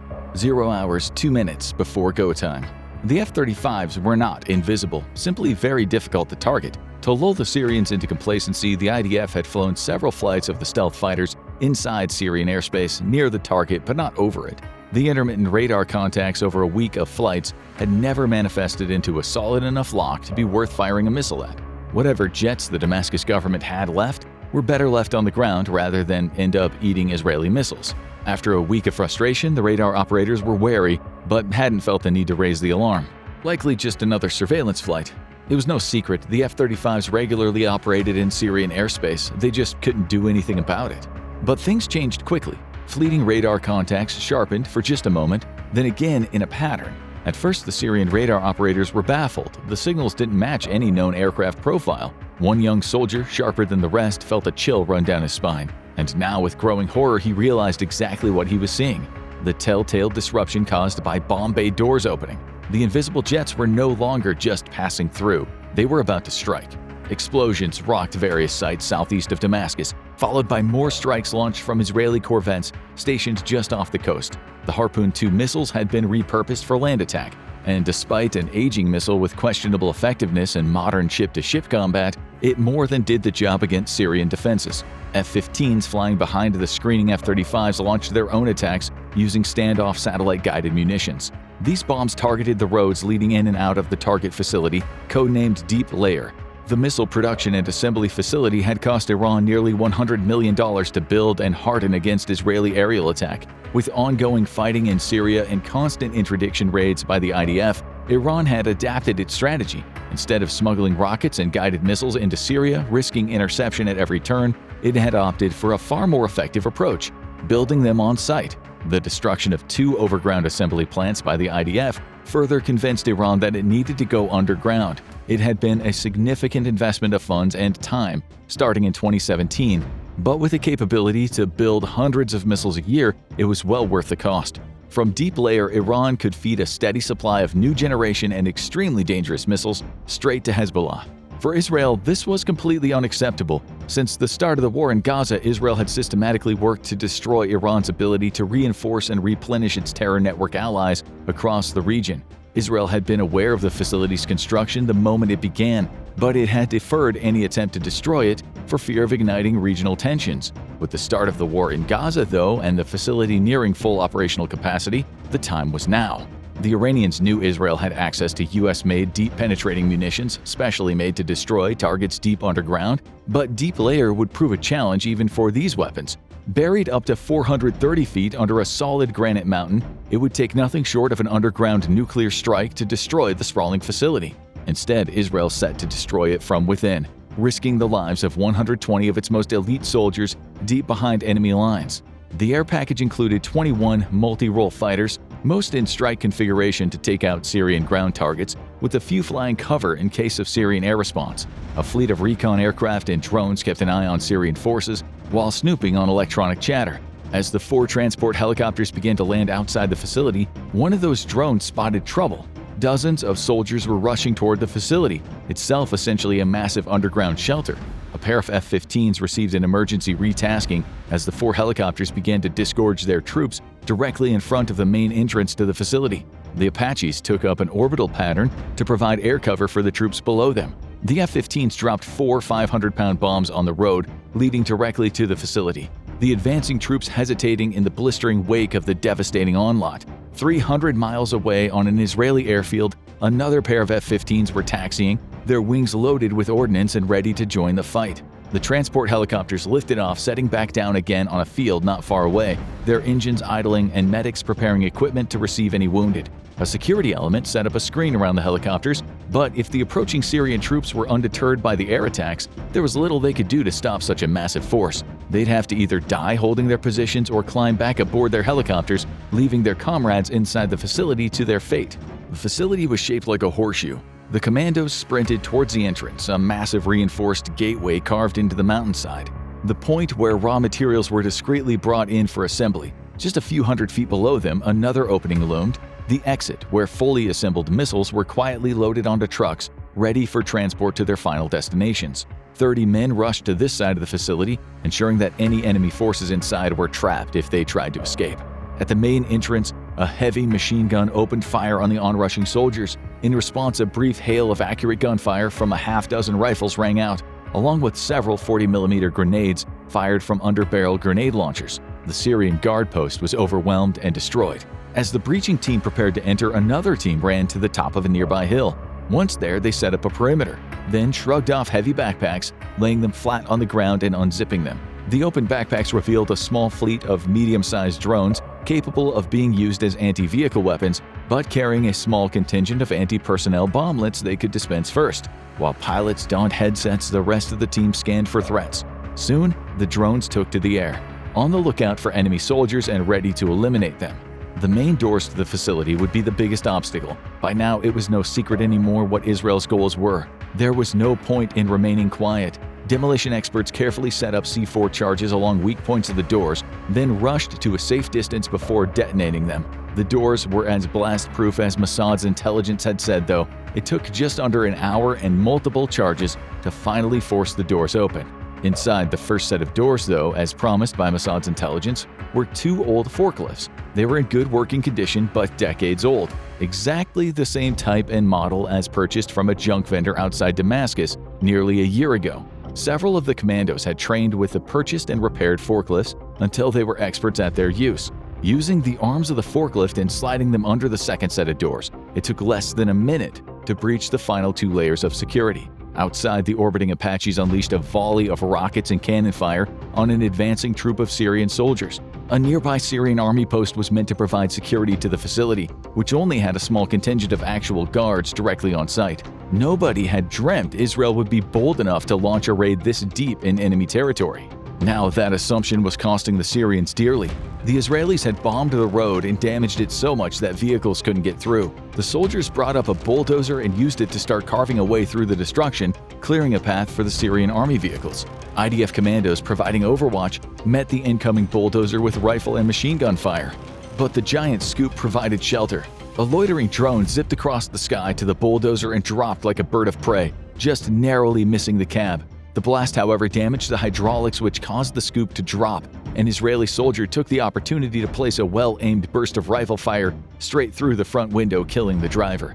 The roar of Apaches returning for another gun run discouraged the rest of the Syrian forces, who began to break and run from the failed counterassault. Mossad's intelligence had been solid to date, but that didn't mean the commandos were taking chances. According to intelligence reports, the facility wasn't fully operational yet. It had only reached partial initial operating capability, producing rocket motors that would later be paired with warheads and guidance systems. The commandos found evidence of this inside the first assembly room, with 15 more assembly and manufacturing rooms being placed along the outside of the underground horseshoe, all linked together by one main corridor. It was along this main corridor that the Israelis moved. Using a quad bike they had brought with them to transport explosives around the tunnels, demolitions experts placed charges weighing as much as 30 pounds in key positions, determined by Israeli engineers to be the weakest points in the facility. If they were right, the demolition charges would lead to the total destruction of the facility from within. If they were wrong, Israel had just squandered its only opportunity to destroy a missile production plant that would imminently be providing long-range missiles to Hezbollah terrorists. The final charge was set. A network of electronic relays connected it to a transmitter just outside the facility, ensuring a seamless link to loitering aircraft overhead. From there, the signal would travel hundreds of miles back to the Israeli command bunker, overseeing the operation. A green light appeared on a console being used to monitor the mission. The explosives were live and ready to be remotely detonated. All it would take was a single keystroke, and the entire facility would be buried in rubble. And if it came to it, so would the soldiers. This facility was a critical threat to Israeli security, the missiles here endangering thousands upon thousands of civilian lives. If the assault force was overwhelmed and couldn't return to their helicopters, well, they all knew they had signed up to lay it all on the line for their country and their people. The Syrians were mounting another push. Loitering surveillance drones relayed a video feed showing dozens of them grouping along with some armored vehicles. At the moment, the fear of the Apaches was keeping them at bay, but the Syrians couldn't know that the gunships had nearly exhausted their entire inventory of rockets and cannon rounds. The men inside the facility rushed to one of two exits, stopping only to gather critical intelligence in the form of documents and laptops from the control rooms and various offices. The waiting helicopter spun up and took to the sky, making the short trip to the main entrance of the facility. Incredibly, the medic services had been completely unnecessary. Not a single soldier had taken so much as a scratch. 2 Syrian guards manning the main entrance lay dead, while dozens more had been killed or wounded outside the facility grounds. A relentless barrage of drones, machine gun fire, and airstrikes had kept them pinned down, until now. With munitions nearly depleted, 2 F-15s made one final attack run, their racks empty, relying only on their guns. It was more of a bluff than a true offensive push. If the Syrian forces realized the jets were out of firepower, nothing would stop them from overwhelming the facility in a desperate rush. But the Syrians didn't know that, and they dove for cover as the Overwatch force rushed down off their hilltop and into the helicopters. With the last soldier on board, the 4 transport helicopters lifted up and immediately turned south. This time, they would take the direct route rather than deceive the Syrians by heading out to sea. Air defenses were sparse in this direction, the airstrikes having ensured the helicopters would have a smooth flight back home. Incredibly, the entire operation had taken less than 3 hours, and as the 6 helicopters wheeled away and headed for home, the air shook with the thunderous roar of deep underground explosions. The side of the mountain itself seemed to sink into itself as the missile production facility was crushed under the weight of millions of tons of rock. Iran's $100 million 6-year effort had just been buried for good, much like the rest of their ambitions to strengthen their network of terrorist allies across the Middle East. This, along with other catastrophic setbacks, would force Tehran to abandon its efforts in Syria and Lebanon for the time being. They were forced to admit defeat and reassess how it could reinvigorate a dying axis of resistance across the Middle East and Saharan Africa. What do you think was the most impressive part of this Special Forces raid? Will missions like this be more common, or do they carry too much risk? Let us know your thoughts in the comments. On Saturday, April 13th at 8 p.m. GMT, Israel was subjected to 5 solid hours of unprecedented all-out aerial assault from Iranian forces. A barrage of over 120 ballistic missiles, 170 drones, and 30 cruise missiles were aimed at everywhere from Jerusalem to Tel Aviv. Air raid sirens blasted in 720 locations across the nation. Iran dubbed it Operation True Promise, their first-ever direct attack against their long-held rival. It's an attack that left the international community on edge as they await Iran's next move. And yet, despite the intensity of the attack, when the smoke cleared, Israeli air-based Nevatim experienced only minor structural damage, and one of the only casualties was an injured 7-year-old girl. It doesn't make sense. How could Israel come out so relatively unscathed in the face of a seemingly devastating surprise attack? The answer lies in the actions of their allies, chief among them being the United States of America. But how did the United States fend off this attack and plan to fend off others? Why did Iran stage this attack in the first place? And what could this mean for the Middle East and the world at large? Right now, the historically unstable region has become more of a powder keg than it's ever been before, as Russia's goals of European expansion are held back only by a bloody conflict in Ukraine, China eyes Taiwan for invasion, and the violence in Gaza seems to put Israel and Iran, both heavily armed power players in the Middle East, on a potentially disastrous collision course, where U.S. geopolitical and military interests are intimately involved. It seems like at any moment the entire world could erupt into war. But most actions often end up just being reactions. Before we get into how the U.S. intervened on April 13th, we need to cast our eyes back to earlier in the month. On April 1, 2024, the Iranian embassy in Damascus, Syria, received a particularly brutal April Fool's surprise, a 6-missile airstrike deployed by an alleged strike force of Israeli F-35 warplanes, which destroyed the Iranian consulate annex building. While Israel has never officially claimed responsibility for the attack, The Guardian and The New York Times both reported that anonymous sources within the Israeli government confirmed that the nation was responsible for the attack. These assumptions hardly come out of thin air, especially when you're aware of the key context behind these back-and-forth attacks. While the violent conflict in Gaza between Israeli and Palestinian forces has only been raging in its elevated state since October 7, 2023, Iran and Israel have been locked into a proxy war since the Iranian Revolution of 1979. As Iran has been angling for dominance over the region through funding various militia and insurgent groups, including Hamas, Hezbollah, and the Houthis, all of which have played prominent roles in the recent conflict. Iran essentially views Israel as little more than a U.S. puppet, a vector for the Americans to exert geopolitical influence over surrounding nations without getting its hands dirty. By undermining Israel and forcing it to fight in a multi-front war with those various groups, Iran hopes to eventually shatter the nation's foothold. However, until now, this is all the conflict has been, a proxy war. What we're seeing in these attacks is a concerning transformation that puts two Middle Eastern titans into conflict more direct than we've ever seen before. It's widely believed that the primary target of the attack was Brigadier General Mohammad Reza Zahedi, a critical figure for maintaining the connection between Iran and groups like Hezbollah and the Palestinian Islamic Jihad. It's even been confirmed by sources within the Iranian Revolutionary Guards that the attack happened during a meeting between Zahedi and the PIJ regarding the war in Gaza. If Zahedi was the intended target of the attack, then it was, by all accounts, a success. Zahedi was killed along with 15 others, 7 Islamic Revolutionary Guard Corps, 5 Iran-backed militiamen, a Hezbollah fighter, an Iranian advisor, and tragically 2 civilians. The attack caused a global uproar, drawing criticism from the United Nations Security Council, as well as accusations that Israel violated the 1961 Vienna Convention on Diplomatic Relations, the 1963 Vienna Convention on Consular Relations, and Article 2 of the United Nations Charter by staging an attack against a diplomatic building.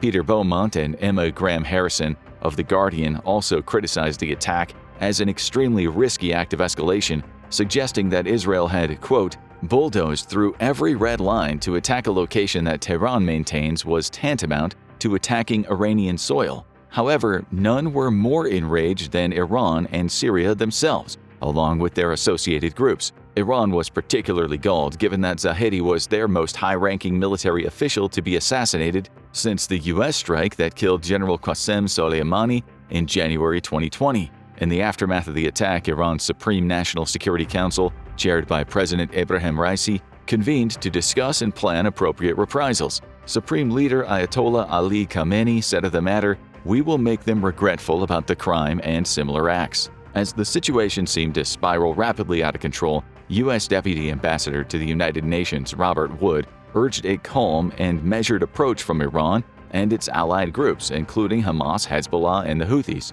Any hopes that Wood's diplomacy would de-escalate the situation were destroyed when representatives of Hezbollah released the statement, "This crime will certainly not pass without the enemy receiving punishment and revenge." As you've probably already guessed, these words would prove prophetic for the incident that would unfold 2 weeks later. Hossein Akbari, Iran's ambassador to Syria, only further escalated the war of words with the comment, "Israel will definitely get a response to this crime at the right time and the right situation." And April 13th seemed to be the time and the situation in question. A volley of missiles was launched from Iran, Iraq, Yemen, and Hezbollah-controlled Lebanon toward a number of targets, including the previously mentioned Nevatim Air Base, which was alleged to be the base where the Damascus consulate strike was launched from.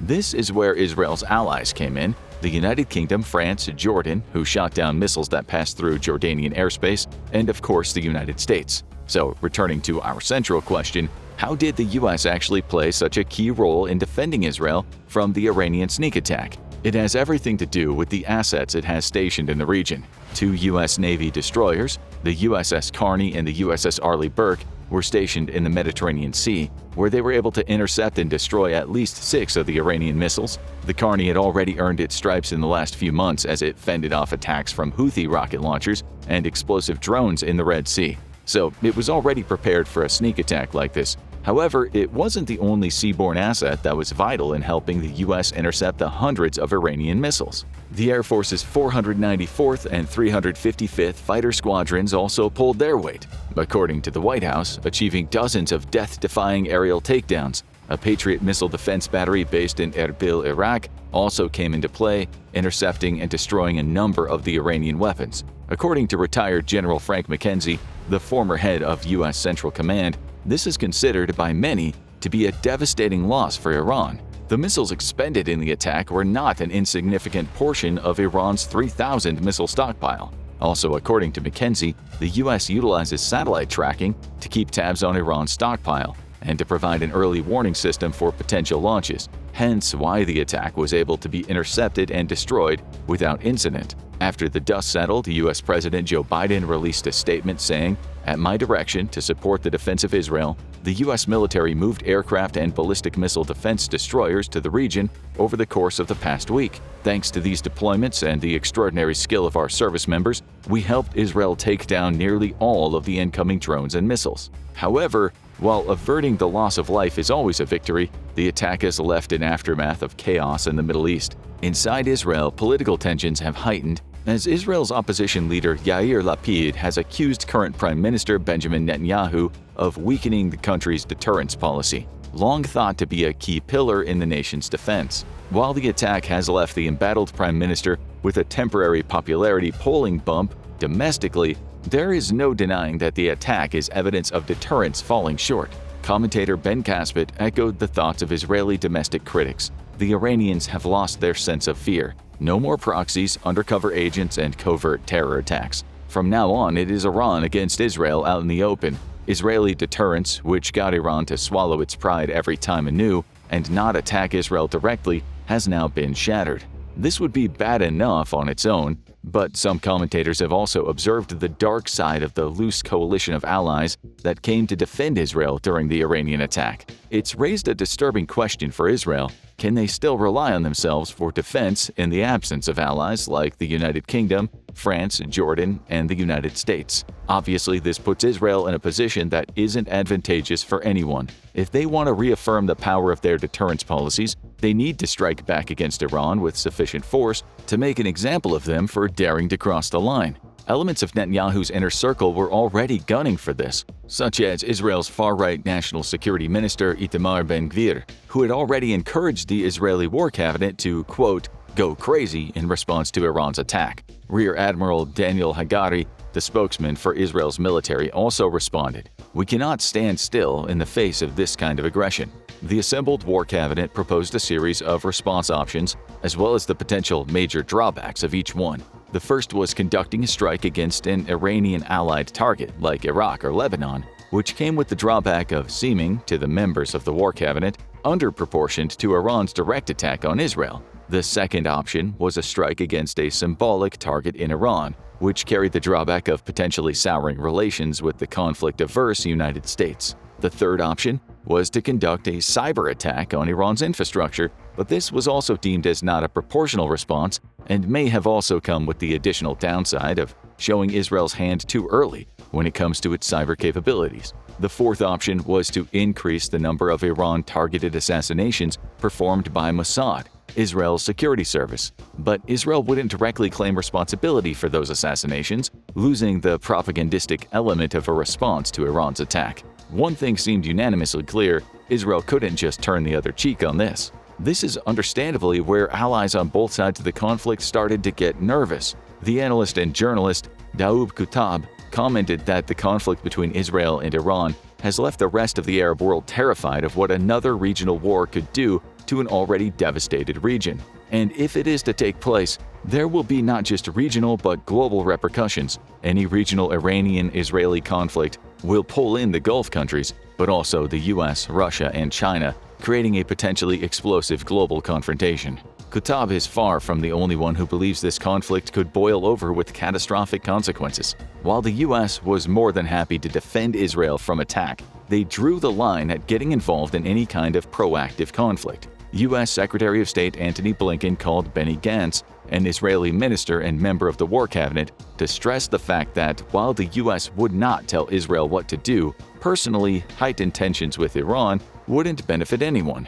President Biden also advised Israel to take the win of thwarting the Iranian attack rather than potentially incurring further reprisals. Said Defense Secretary Lloyd Austin, "We condemn these reckless and unprecedented attacks by Iran and its proxies, and we call on Iran to immediately halt any further attacks, including from its proxy forces, and to de-escalate tensions. We do not seek conflict with Iran, but we will not hesitate to act to protect our forces and support the defense of Israel." The tone of de-escalation rippled across the other allies involved in defending Israel from the attack. British Foreign Secretary David Cameron told the BBC that the official position of the UK was against a retaliatory strike from Israel on Iran, and France's President Emmanuel Macron said that he would encourage Israel not to escalate the conflict. Japan and Australia also stepped in to encourage Israel not to conduct any further attacks, while Russian and Chinese government officials urged Iran to proceed with caution in its next actions. Even President Vladimir Putin, who typically loves violence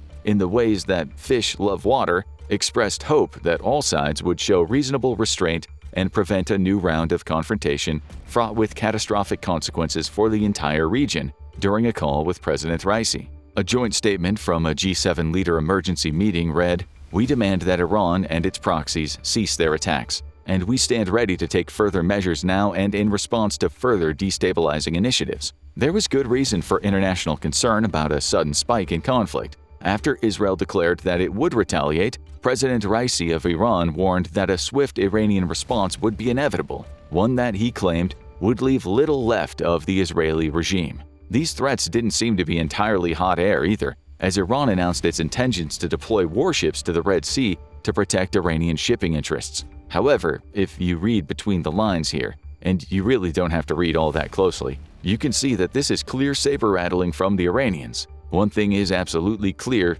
even through the fog of war, this isn't over. As of the making of this video, one of the latest counter-moves was a strike on April 19th, where the sounds of explosions and anti-aircraft fire were reported in the Iranian central province of Isfahan, the site of the major Shikari air base and several key sites involved in Iran's highly controversial nuclear program. The US has staunchly denied involvement in the attack, but Israel hasn't made any official comment, hinting at its likely involvement through omission, just like the Damascus consulate attack. Unlike the Damascus attack, however, there were no reported casualties this time. Iran's been surprisingly casual about the whole affair, claiming that it was little more than a failed attack by 2 quadcopters. However, while the attack was hardly a severe response, this is still likely power posturing on Iran's part, as satellite imagery has illuminated some of the broader details of the likely Israeli attack. According to the BBC and CBS, thanks to the use of optical imaging photos, think the kinds of things you'll see while killing time on Google Earth,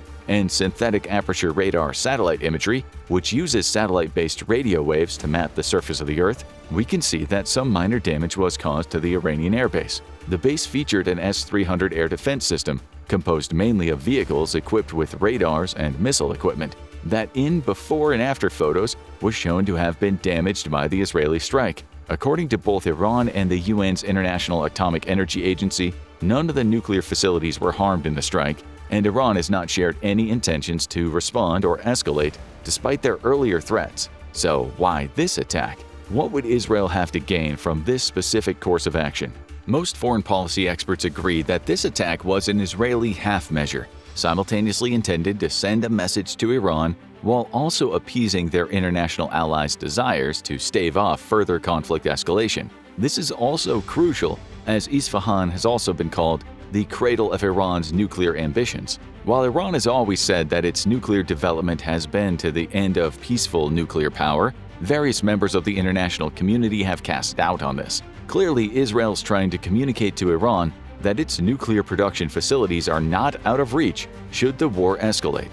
Another attack that's believed to be in a response to Iran's April 13th assault occurred in Iraq on April 20th. Believed to have been committed by Israel in line with the first option presented by the War Cabinet, the attack struck Kalso military base located 30 miles outside of Baghdad, killing 1 and wounding 8 others. The attack was aimed at striking the Popular Mobilization Forces, or PMF, a militia that acts as another of Iran's many proxies. It's likely that this group was also tangentially involved in the Iraqi portions of the April 13th attack, putting them squarely in Israel's crosshairs. The United States has once again denied any involvement in the attack, leaving Israel as the most likely culprit.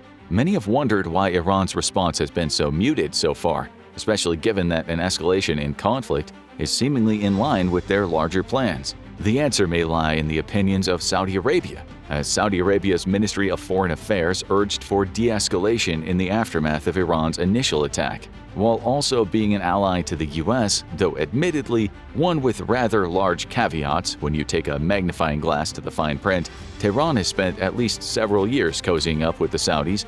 Though the outbreak of the war in Gaza delayed the proceedings, talks brokered by China in 2023 solidified peace between the former rival nations, a highly advantageous deal for both parties when it comes to solidifying power in the region.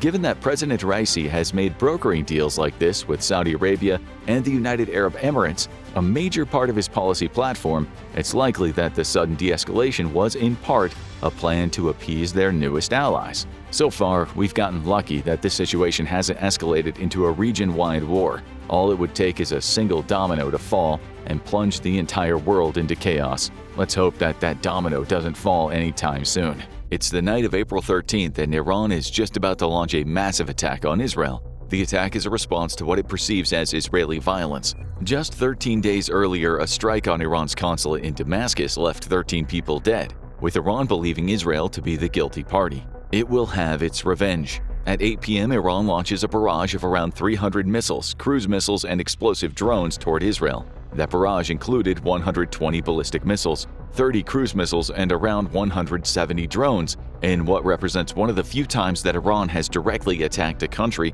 in over 2 decades. It's not using proxies anymore. The majority of the missiles and the drones were shot down, being intercepted outside of Israel's borders thanks to a concerted effort by US, French, and UK forces. Even Jordan got in on the action. It shot down several missiles as they flew through Jordanian airspace.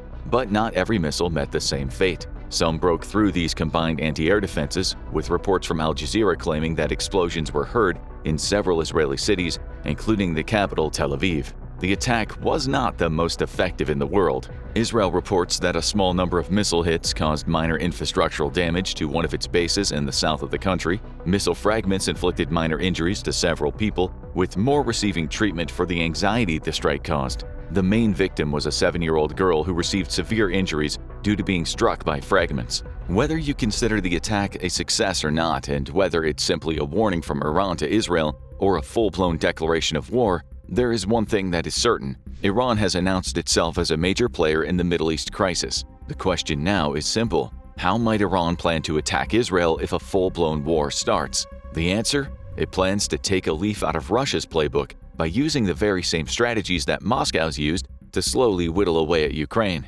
At least that's the opinion of a U.S. think tank named the Institute for the Study of War, or ISW, responding to requests for comments on the evening of Iran's missile attack. It said that Iran's use of drones and missiles shows how Iran is learning from the Russians to develop increasingly dangerous and effective strike packages against Israel.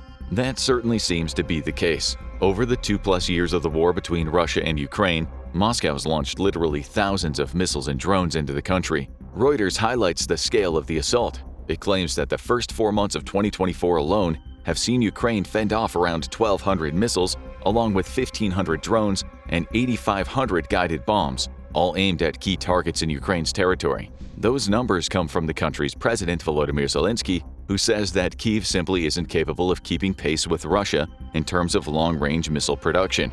Instead, it's having to focus on building and developing long-range attack drones in an effort to hit back. Through this, we see that at least one aspect of Russia's tactics is clear: constantly bombard Ukraine with missiles and drones, both to force it to stay in an ever-vigilant state of defense against aerial attacks, and when those missile volleys penetrate, to take out key targets in the country. However, the ISW says that Russia's missile strikes serve another purpose: helping Vladimir Putin determine how to create an optimal strike package for penetrating the Western air and missile defenses that Ukraine relies upon to defend itself against aerial attacks. It's through this purpose that we can see Iran copying Russia's tactics, according to the ISW. Although Iran has publicly claimed that its missile and drone strike on Israel was a direct response to the previously mentioned assault on its Damascus consulate, the ISW believes the strike was more of a test than a concerted effort to cause damage to Israeli bases. Iran wanted to cause as much damage as it could, though it only succeeded in a minor way, if Israel is to be believed.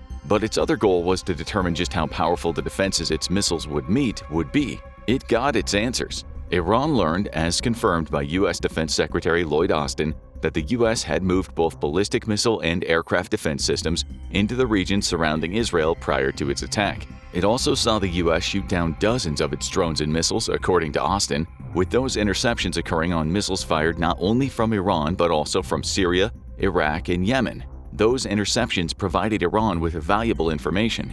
It now knows that a volley of 300 missiles and drones likely isn't going to be enough for it to cause major damage to Israel. It'll need to fire more if it hopes to overwhelm the defenses that Israel has in place. Iran now also knows more about what those defenses are and what they're capable of, allowing it to go back to the drawing board to plan new attacks that could help it overwhelm or even circumvent those defenses. That's according to the ISW, which says that Iran is now working at how they can evade and overwhelm U.S. air and maritime defenses more effectively. It's clear at this point that Iran is playing a clever game.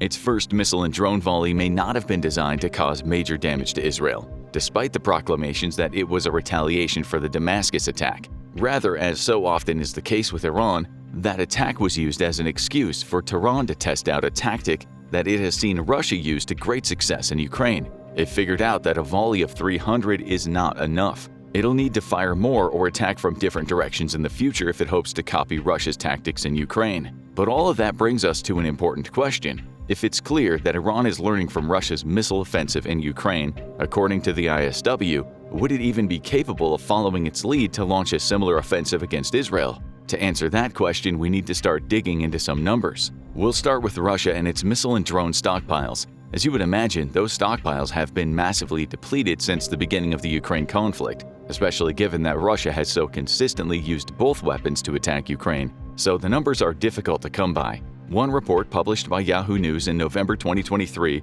quoted Andriy Yusov of Ukraine's main intelligence directorate as claiming that Russia was down to 870 strategic-level missiles in its stockpile. Those included 40 Kh-101 cruise missiles, 20 Caliber missiles, and 30 Iskander-M ballistic missiles. Yusov went on to say that Russia was burning through missiles at a faster rate than it was producing them, with his belief being that they only manufactured 115 high-precision missiles in October 2023.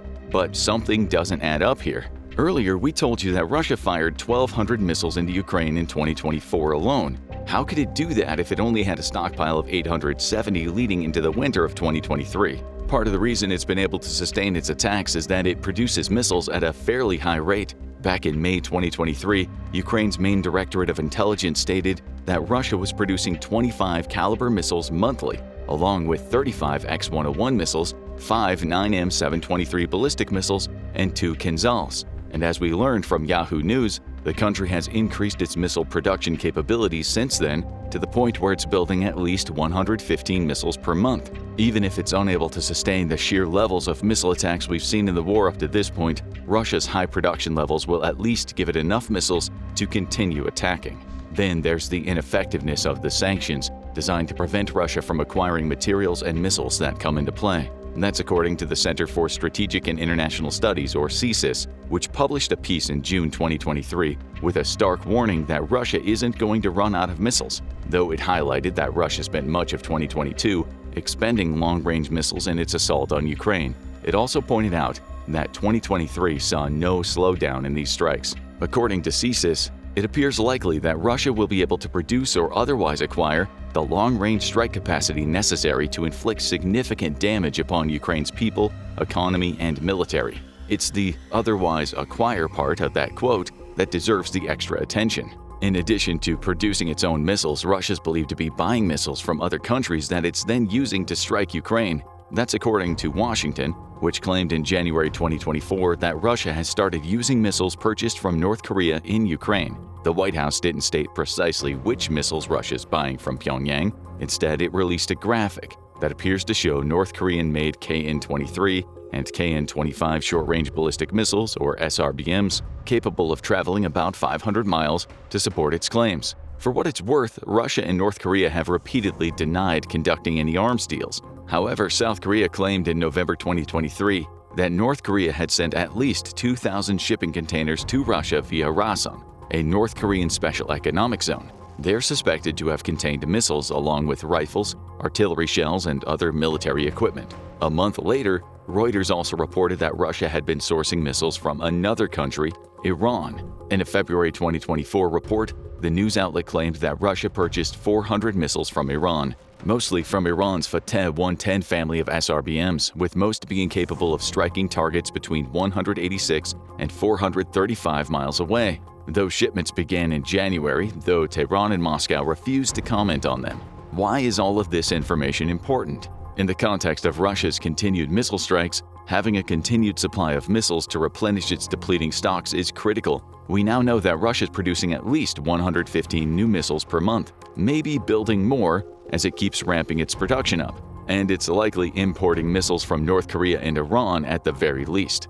In other words, Russia can only use the missile and drone tactics it's been using because it has a steady supply of both pieces of equipment. To emulate Russia's approach in Ukraine against Israel, Iran would similarly need to start with a large stockpile of missiles and crucially have the ability to produce and purchase more missiles to keep its barrage going. A stockpile is certainly what it has. According to U.S. Central Command, Iran is believed to have around 3,000 missiles ready to launch if it ever goes to war. In fact, that estimate may be even on the low end, with the Washington Post suggesting that it may have more based on the evidence that it was willing to deploy over 100 ballistic missiles in a retaliatory strike against Israel. That level of deployment doesn't come without confidence, especially when Iran knew it was likely many of the missiles would be shot down, suggesting that its stockpiles may be higher than anticipated.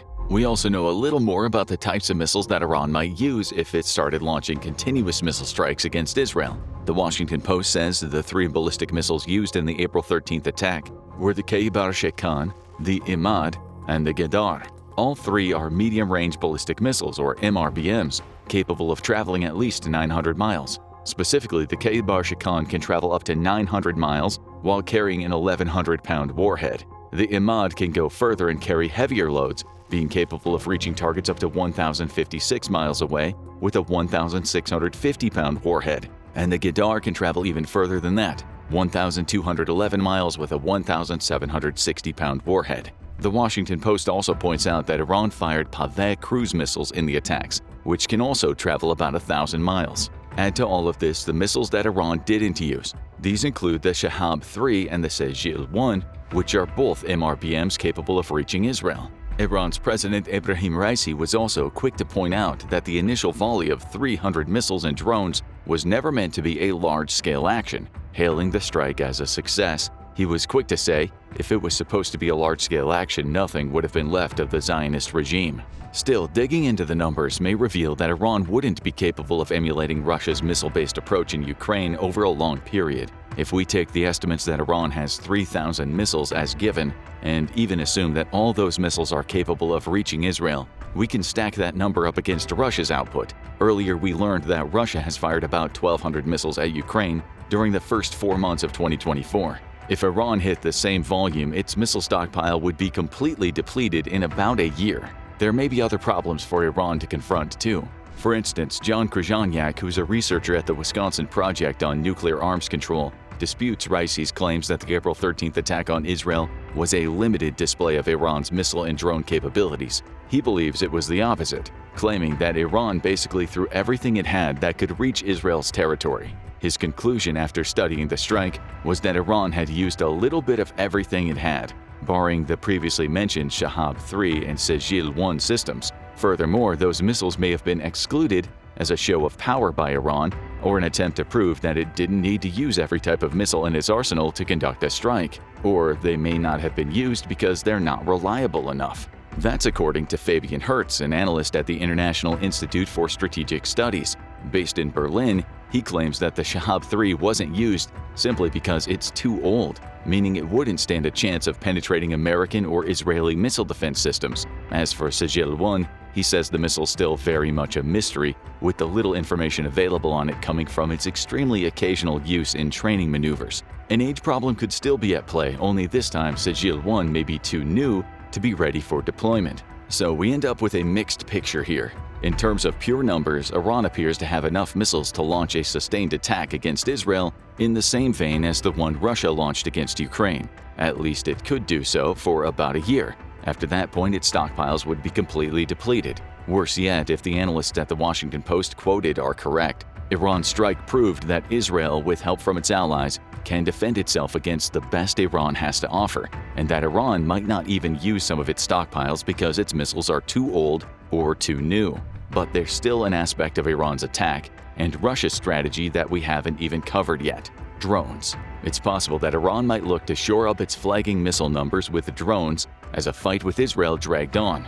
According to Defense Express, Iran is capable of producing around 150 drones per month. It's not exactly clear what types of drones those are, with the news outlet suggesting that that number likely covers production of Iran's Shahed drones. Those drones are made using fairly cheap civilian products sourced from Syria, Tajikistan, and Iran itself, meaning it may not be too much of an effort for Iran to ramp up production if it did enter a war with Israel. It's also worth pointing out that Iran has played a role in helping Russia build its own drone stockpiles. That's according to CNN, which reported in July 2023 that Iran was helping Russia to build a drone stockpile that was orders of magnitude larger than what the intelligence community believed Russia to have at the point. The Defense Intelligence Agency, which provided that comment, also suggested that most of the drones Iran was sending were from its Shahed range, and that it had delivered more than 400 of them up to the middle of 2023. Moscow's used those drones to attack Ukrainian infrastructure and put the pressure on the country's air defenses, often opening up the way for missiles to land on their targets. Perhaps that's an indicator of the tactics Iran might use in a war against Israel. Given its high drone production rates, Iran might use the Shahed drones to confuse or deplete anti-missile defenses with follow-up volleys of missiles, then making their way through to Israel after Iran has sacrificed its cheaply made drones. But that's speculation. Still, it may indicate the route Iran would take in a war against Israel, especially if that war was as protracted as the one we've seen between Russia and Ukraine. Add to all of this the likelihood that Israel has already used many of the missiles it has stockpiled in its fights against Hamas and Hezbollah, and there's a chance that Iran could overwhelm Israel with a little in the way of reply. That's if it can keep its numbers up long enough to launch continuous attacks against Israel. Iran now knows that sending 100 or so missiles along with a similar number of drones won't get the job done. Israel's defenses are too strong. It'll need to send more with each attack, meaning we might see it whittle away at its stockpile faster than Russia has in Ukraine, making a protracted war one that Iran likely isn't going to win using missiles alone. And it's here that we might start to see Iran emulate other Russian tactics. Chief among them would be attempting to win the war through sheer numbers. Beyond its missile strikes, Russia has attempted to overwhelm Ukraine both in terms of manpower and the amount of equipment it's able to transport into the country. How many Russian soldiers have been lost to the meat grinder is up in the air. In April 2024, the BBC reported that Moscow had confirmed losses of 50,000, though Ukraine claims the losses are actually much higher. The country's official website puts the number at 442,880 troops. That's a huge disparity. But regardless of which number you believe, it's clear that Russia has been able to throw a lot of people at Ukraine and has many more waiting in the wings. Iran may emulate that approach. According to Global Firepower, Iran has 610,000 active military personnel compared to Israel's 170,000, though Israel has 465,000 reservists compared to Iran's 350,000. That gives us a total number of 960,000 for Iran compared to 635,000 for Israel, a difference of more than 300,000 soldiers that Iran might bring to bear if it launched an invasion against Israel. Add to that, Iran is a much larger country than Israel. If the war were to drag on, Iran would have 41.1 million people who are fit for military service to call upon, compared to 3.1 million in Israel. However, sheer numbers of people alone may not win a war for Iran. These people need equipment, and it's here where a ground-based invasion strategy might fall down. Iran and Israel are closely matched in terms of the equipment they can provide to their ground troops. For instance, Iran has 1,996 tanks compared to Israel's 1,370, and it has around 22,000 more armored vehicles. That bodes well for Iran. It also has far more towed artillery, 2,050 compared to Israel's 300 units, though that artillery is vulnerable when used in territory that a country doesn't already own. However, Israel has a little more self-propelled artillery, and you can't discount the fact that it would fortify it in the event of an Iranian invasion, much as Ukraine has against Russia, which would make it difficult for Iran to bring its higher numbers to bear. Iran would also face the problem of getting into Israel. The countries are separated by Iraq, Syria, Lebanon, and Jordan. The latter has a peace treaty with Israel, meaning Iran couldn't use it as a point of ingress. Syria and Lebanon would be more likely options, especially Lebanon, considering Israel is already targeting Hezbollah, an Iranian proxy in the country. But Iran would also have to secure passage through Iraq to get there. Whether that would happen, especially given that it would draw Iraq into the war, is uncertain. And even if Iran was able to get into Lebanon, the border through the country shares with Israel is fairly small, giving Israel a chance to create a bottleneck through which it could gain a tactical advantage over Iran on the ground. That's very different than Russia's situation with Ukraine, for which Putin has been able to use his nation's own border along with Belarus to insert troops into the country. All of this means that though Iran has the numbers to emulate Russia's strategy of throwing manpower at its opponent, it may not have the means to do so, and it would be much harder for Iranian troops to get into Israel than it was for Russian troops to enter Ukraine. Of course, the manpower issue is speculative, especially given that Iran hasn't launched an invasion. What's less speculative, though, is that both Russia and Iran have made use of proxies in their respective conflicts, though they've done so in very different ways. For Russia, the use of proxies has not been an attempt to distract away from its intentions. Instead, it's used mercenary forces such as the infamous Wagner Group to attack directly in Ukraine while supplementing its own forces. Russia isn't hiding behind those proxies by funding them to do its dirty work while keeping its own hands clean, at least in Ukraine. It's working alongside them to put even more pressure on Kyiv. Iran has used proxies too, though in different ways. For instance, the October 2023 attack on Israel by Hamas that launched the entire conflict in the Middle East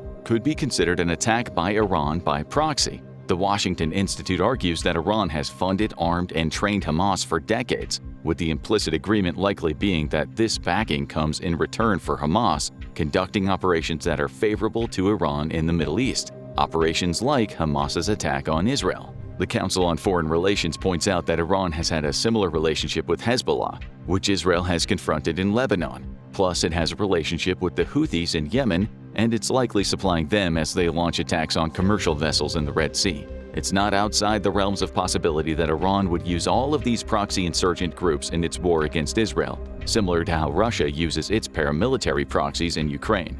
You could even argue it's already happening. Israel's already fighting against Hamas and Hezbollah, and via the Houthis in Yemen, Iran might even see a way to launch a naval invasion into Israel via the Red Sea, though it would need to go through Egypt to do so. Bringing things back to missiles, Iran's relationship with Hezbollah in Lebanon comes with another advantage. Lebanon is much closer to Israel than Iran. Iran might use Lebanon as the launching point for its missile volleys in the war, meaning its missiles would have to travel far shorter distances to reach Israel. That in turn would give Israel's anti-missile defenses far less time to shoot Iran's missiles and drones down, potentially opening the door for emulating the missile strike tactic as Iran funnels troops into Israel via Lebanon. Of course, all of this is conditional on Iran being able to transport its troops, missiles, and drones through Iraq, Syria, and Lebanon. So we start to see the similarities in Iran's potential strategy against Israel and what Russia has done in Ukraine. Though the use of proxies differs, the fact remains that both countries have them and leverage them to achieve their own ends. And thanks to Iran's strike on April 13th, we've also seen that Tehran is willing to launch large numbers of missiles at Israel, suggesting it has a significant enough stockpile to engage in more concentrated attacks. Then there's the nuclear option. Putin's made numerous statements suggesting he'd be willing to use tactical nukes against Ukraine, even warning that Russia is ready for nuclear war as recently as March 2024. Iran would find it more difficult to copy that threat. It's claimed for years that it doesn't have a nuclear weapons program, an assertion that many, including the United States, dispute. And it certainly doesn't have anywhere near the number of nukes that Russia possesses, but that doesn't mean it has no nuclear threat. Reuters reports that Iran is enriching uranium up to 60% purity as of April 2024, with the International Atomic Energy Agency suggesting it has enough uranium to produce at least 2 nuclear weapons. It also could make those nukes quickly. Its breakout time, how long it needs to make weapons-grade uranium, is close to 0, meaning it may be able to create nukes in a matter of weeks. Of course, there would be a wrinkle in that plan. Israel has nukes too, more than Iran's theoretical arsenal, and certainly enough to respond to any nuclear threat from Tehran with one of its own. Still, it is clear that Russia may have created the blueprint that Iran could roughly follow if it went to war with Israel. Iran certainly has enough missiles to launch repeated strikes, though the effectiveness of those strikes is up in the air. It's also producing and using drones at a high rate, and through its proxies could find an inroad into Israel to launch a full-scale invasion. The nuclear option may not be practically open to Iran, though it could produce nukes in theory, which would allow it to emulate another aspect of Russia's strategy. Currently, women are flooding the streets of Iran screaming Jin Jian Azadi.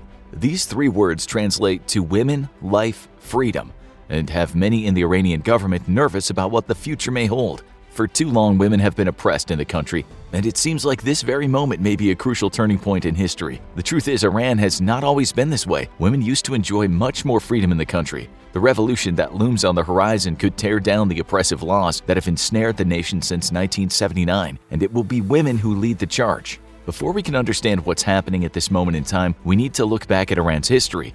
Iran has undergone several drastic changes over the centuries, just like every country around the world. However, what you don't know about this region will not only shock you, but change the way you think about the past, present, and future.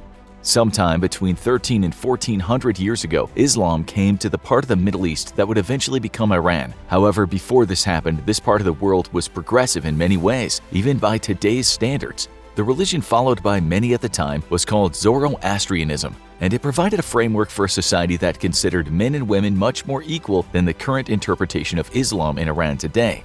It's important to make one point very clear from the beginning. The problems in Iran are not the result of the Islamic faith. They have been caused by people who pervert the teachings of Islam and bend them to their own ideologies. Oftentimes, this has been done in order for certain people to stay in power. Just like not every Christian believes the earth was created 4,000 years ago and every word in the Bible must be strictly followed, not every Muslim believes women should be repressed and the Quran should be interpreted literally. It's only extremists who are afraid of losing their power or seeing society change that use these types of strict religious arguments to justify their actions. Unfortunately, in Iran and several other parts of the world, this practice has been going on for a long time and has resulted in the oppression of many people, including women, minorities, and anyone with different beliefs.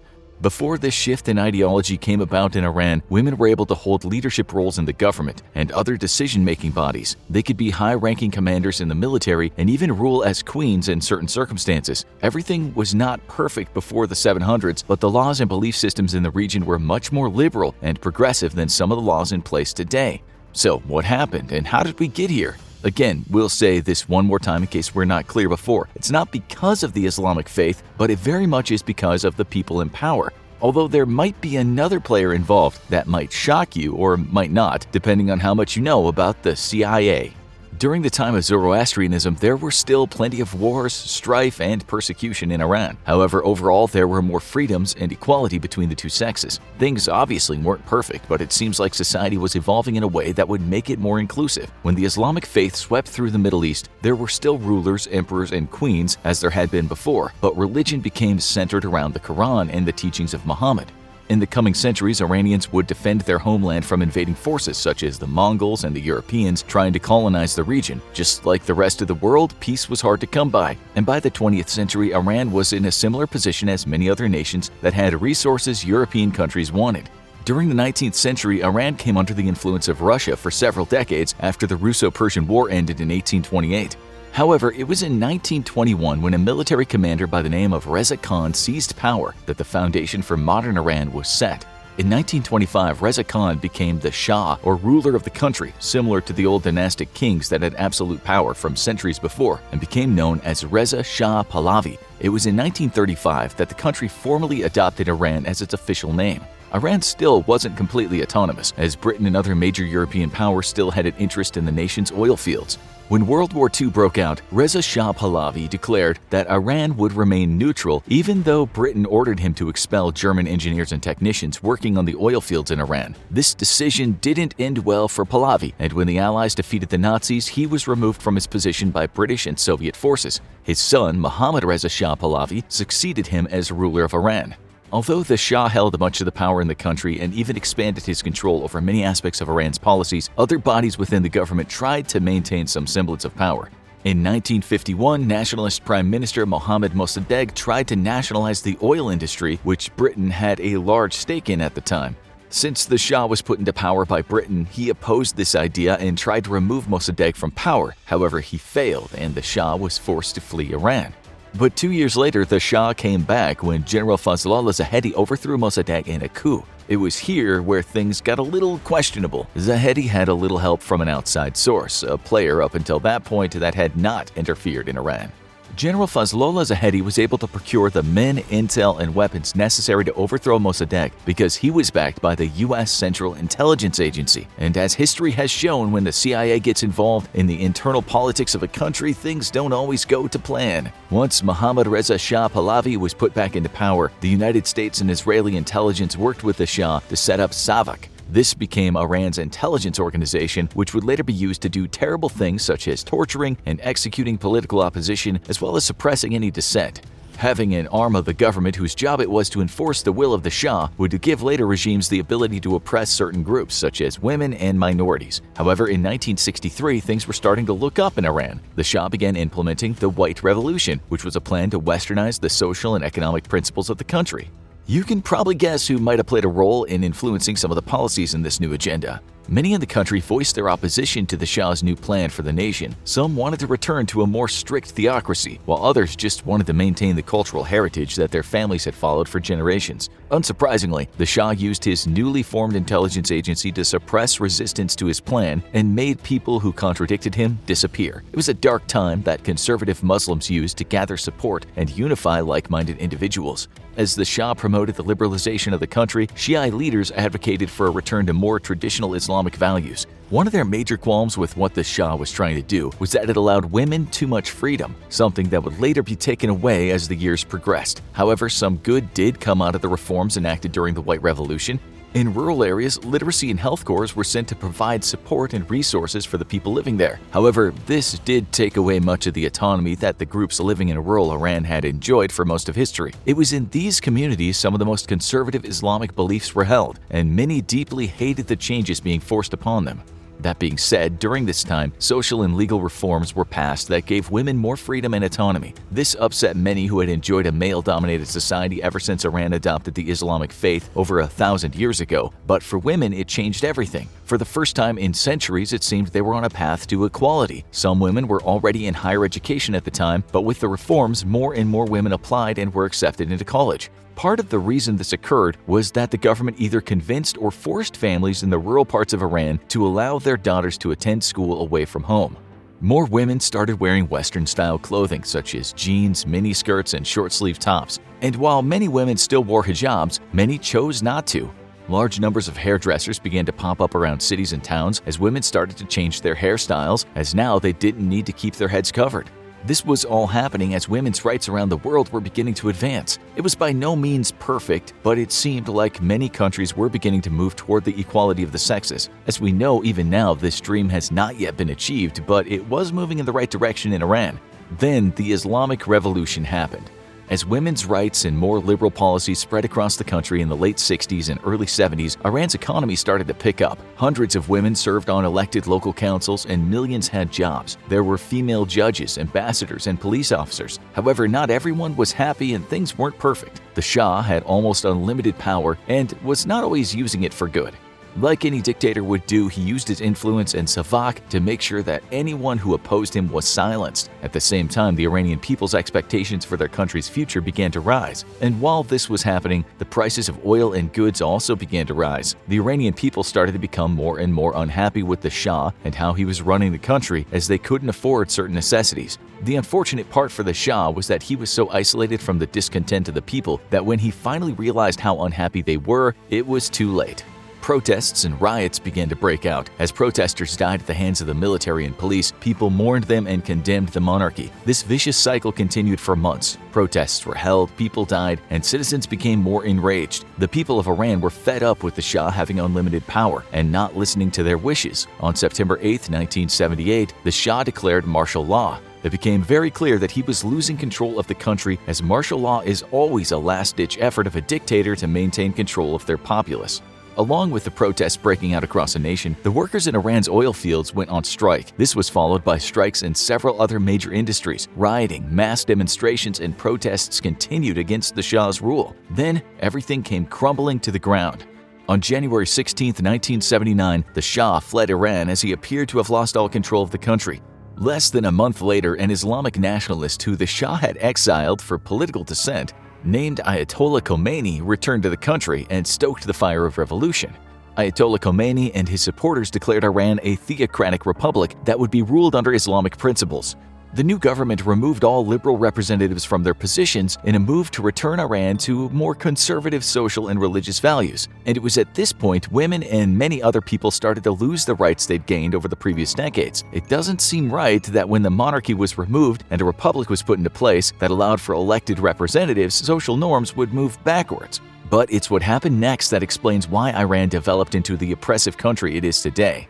The Family Protection Act, which provided guarantees for many rights to women in marriage, was almost immediately abolished. Revolutionary bands of conservative men based out of mosques around the country, known as comités, began to patrol the streets of Iran to enforce Islamic dress codes and behaviors. These men acted as a militia to ensure anyone who opposed the revolution was silenced.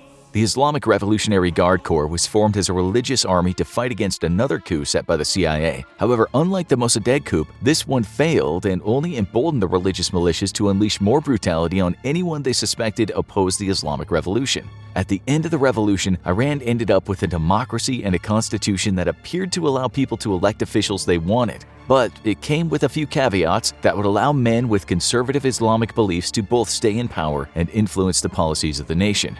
The new government would consist of a president and representatives elected by the people. However, this government would be overseen by a supreme leader and a guardian council made up of Islamic religious officials. The supreme leader is the country's highest-ranking political, military, and religious authority.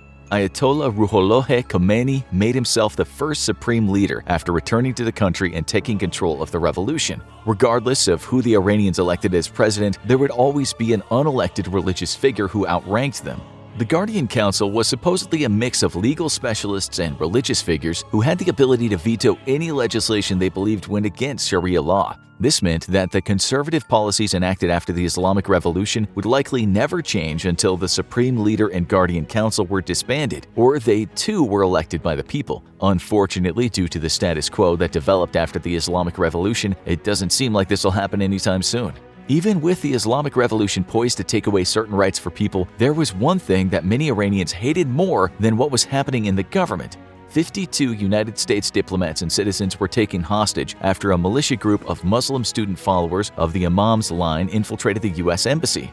The meddling of the United States as well as Britain in the affairs of Iran enraged people of all ages and beliefs. This led to a deep mistrust of Americans and resulted in many Iranian citizens preferring the new Islamic order to a dictator or government backed by a foreign power. As the Iranian people watched their revolution unfold and conservative religious laws become reinstated, women began to rally against wearing hijabs. However, the new Islamic government refused to listen. They mandated that all women wear hijabs, as is the custom in the Islamic faith. The religious militias enforced this mandate even though it was not technically a law until 1983. At that point, every female in the country, regardless of religious orientation or nationality, was required to wear a hijab. That law remains in place to this day.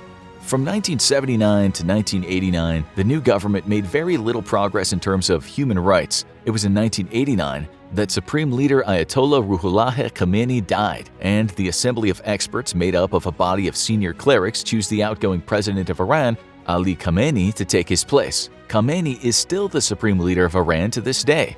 Throughout the 1980s and 90s, tensions between Iran and the United States remained high. This only fueled the anti-American sentiment carried by many Iranian citizens. At the same time, conservative religious leaders strengthened their grip on the country. Even though elections were held and women could vote, candidates had to be vetted and cleared by the Supreme Leader and the Guardian Council. This meant anyone who made it to the ballot was going to be religious and conservative, otherwise they would not be allowed to run. So, even though Iranian citizens could theoretically choose who represented them, their only choices were men who upheld conservative Islamic laws and would not oppose the Guardian Council or Supreme Leader's decisions. This meant that nothing would change until someone advocated for more equality and rights for all citizens. Then in 1997, Mohammad Khatami Ardakhani was elected president and pledged to enact political and social reforms that would allow more rights for women.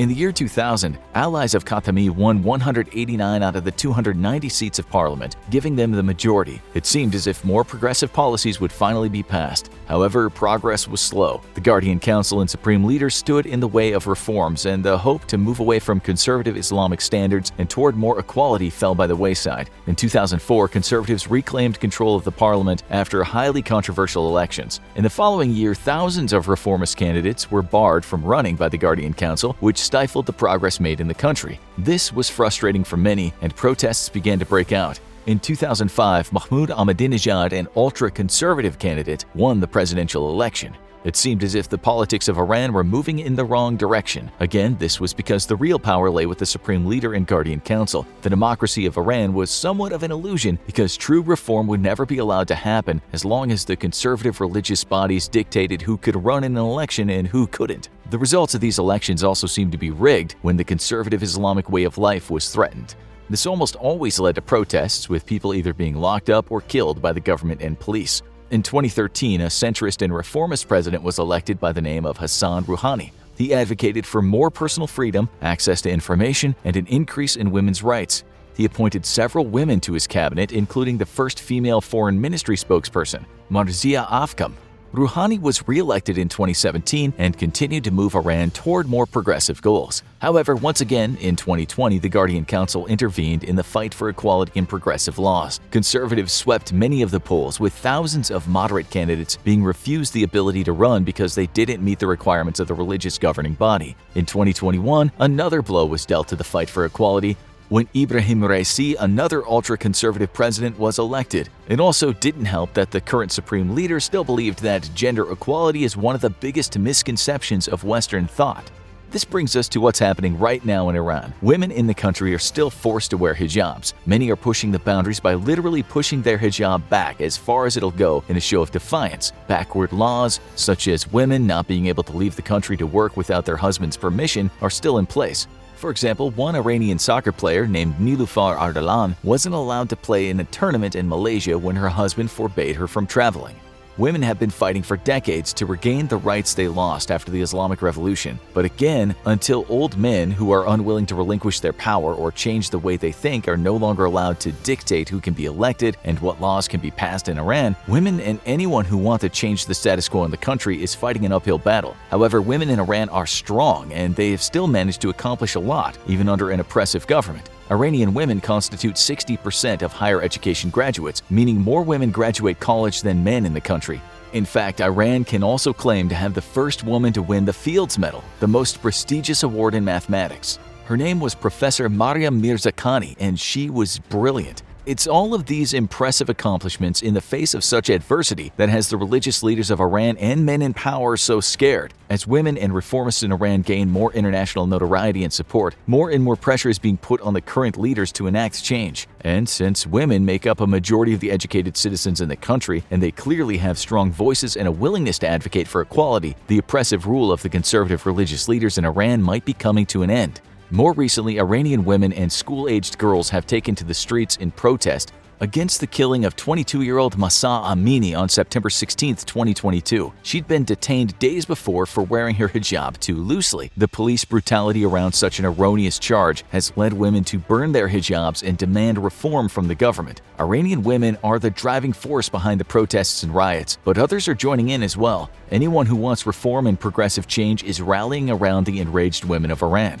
The attention being given to these brave women in the media and the support shown by athletes, journalists, and activists around the world will make it very hard for the Iranian government to ignore the problem. And if they continue to condemn these women with brutal crackdowns and violence, it will only outrage the community further. Students are refusing to attend class in Iran, and women have walked out of their jobs, which could have repercussions on the economy. More and more Iranian organizations are backing these women, and if unions begin to strike as they did in 1978, it could lead to another revolution, a revolution where women lead the charge and reform the government so that equality is at the forefront. This is why the current Iranian government and religious leaders are so scared of the women in the country. They may not hold all the power, but they are smart, dedicated, and very, very angry. If we're to support the women fighting for their rights in Iran, we need to make sure the spotlight remains on them. Too often, Iran's nuclear dealings are the highlight of media attention, but if these protests and the outrage felt by many Iranians lead to a revolution, the international issues so many are concerned about could be fixed. If there's a real reform in Iran and people have an actual say in who's elected and who runs the country, there's a real possibility that Iran will become a vibrant democracy. This could fix a lot of the current political and foreign policy problems in the nation. We can't forget about the women and all Iranians who are desperately fighting for a better way of life. If governments are going to enter into deals or make policy changes in how they interact with Iran, women's rights must be a part of those negotiations. Any conversation about the future of Iran needs to include the equality these women are striving for. That being said, there are constant forces at work trying to suppress their voices and maintain the status quo. In Iran, this threat comes from old men holding on to outdated beliefs because it keeps them in power. Many Muslims outside of the control of oppressive regimes welcome equality and increased rights for all women. What's happening in Iran is not a religious issue, it's the result of bigotry and a subset of individuals wanting to maintain control over others. If the world's going to be a better place, females from every nation need to be given a good education, equality, and the opportunity to express themselves however they see fit. This is what the women of Iran are fighting for, and it should be what we all fight for. Now check out Iran military intercepts alien UFO, or watch this instead.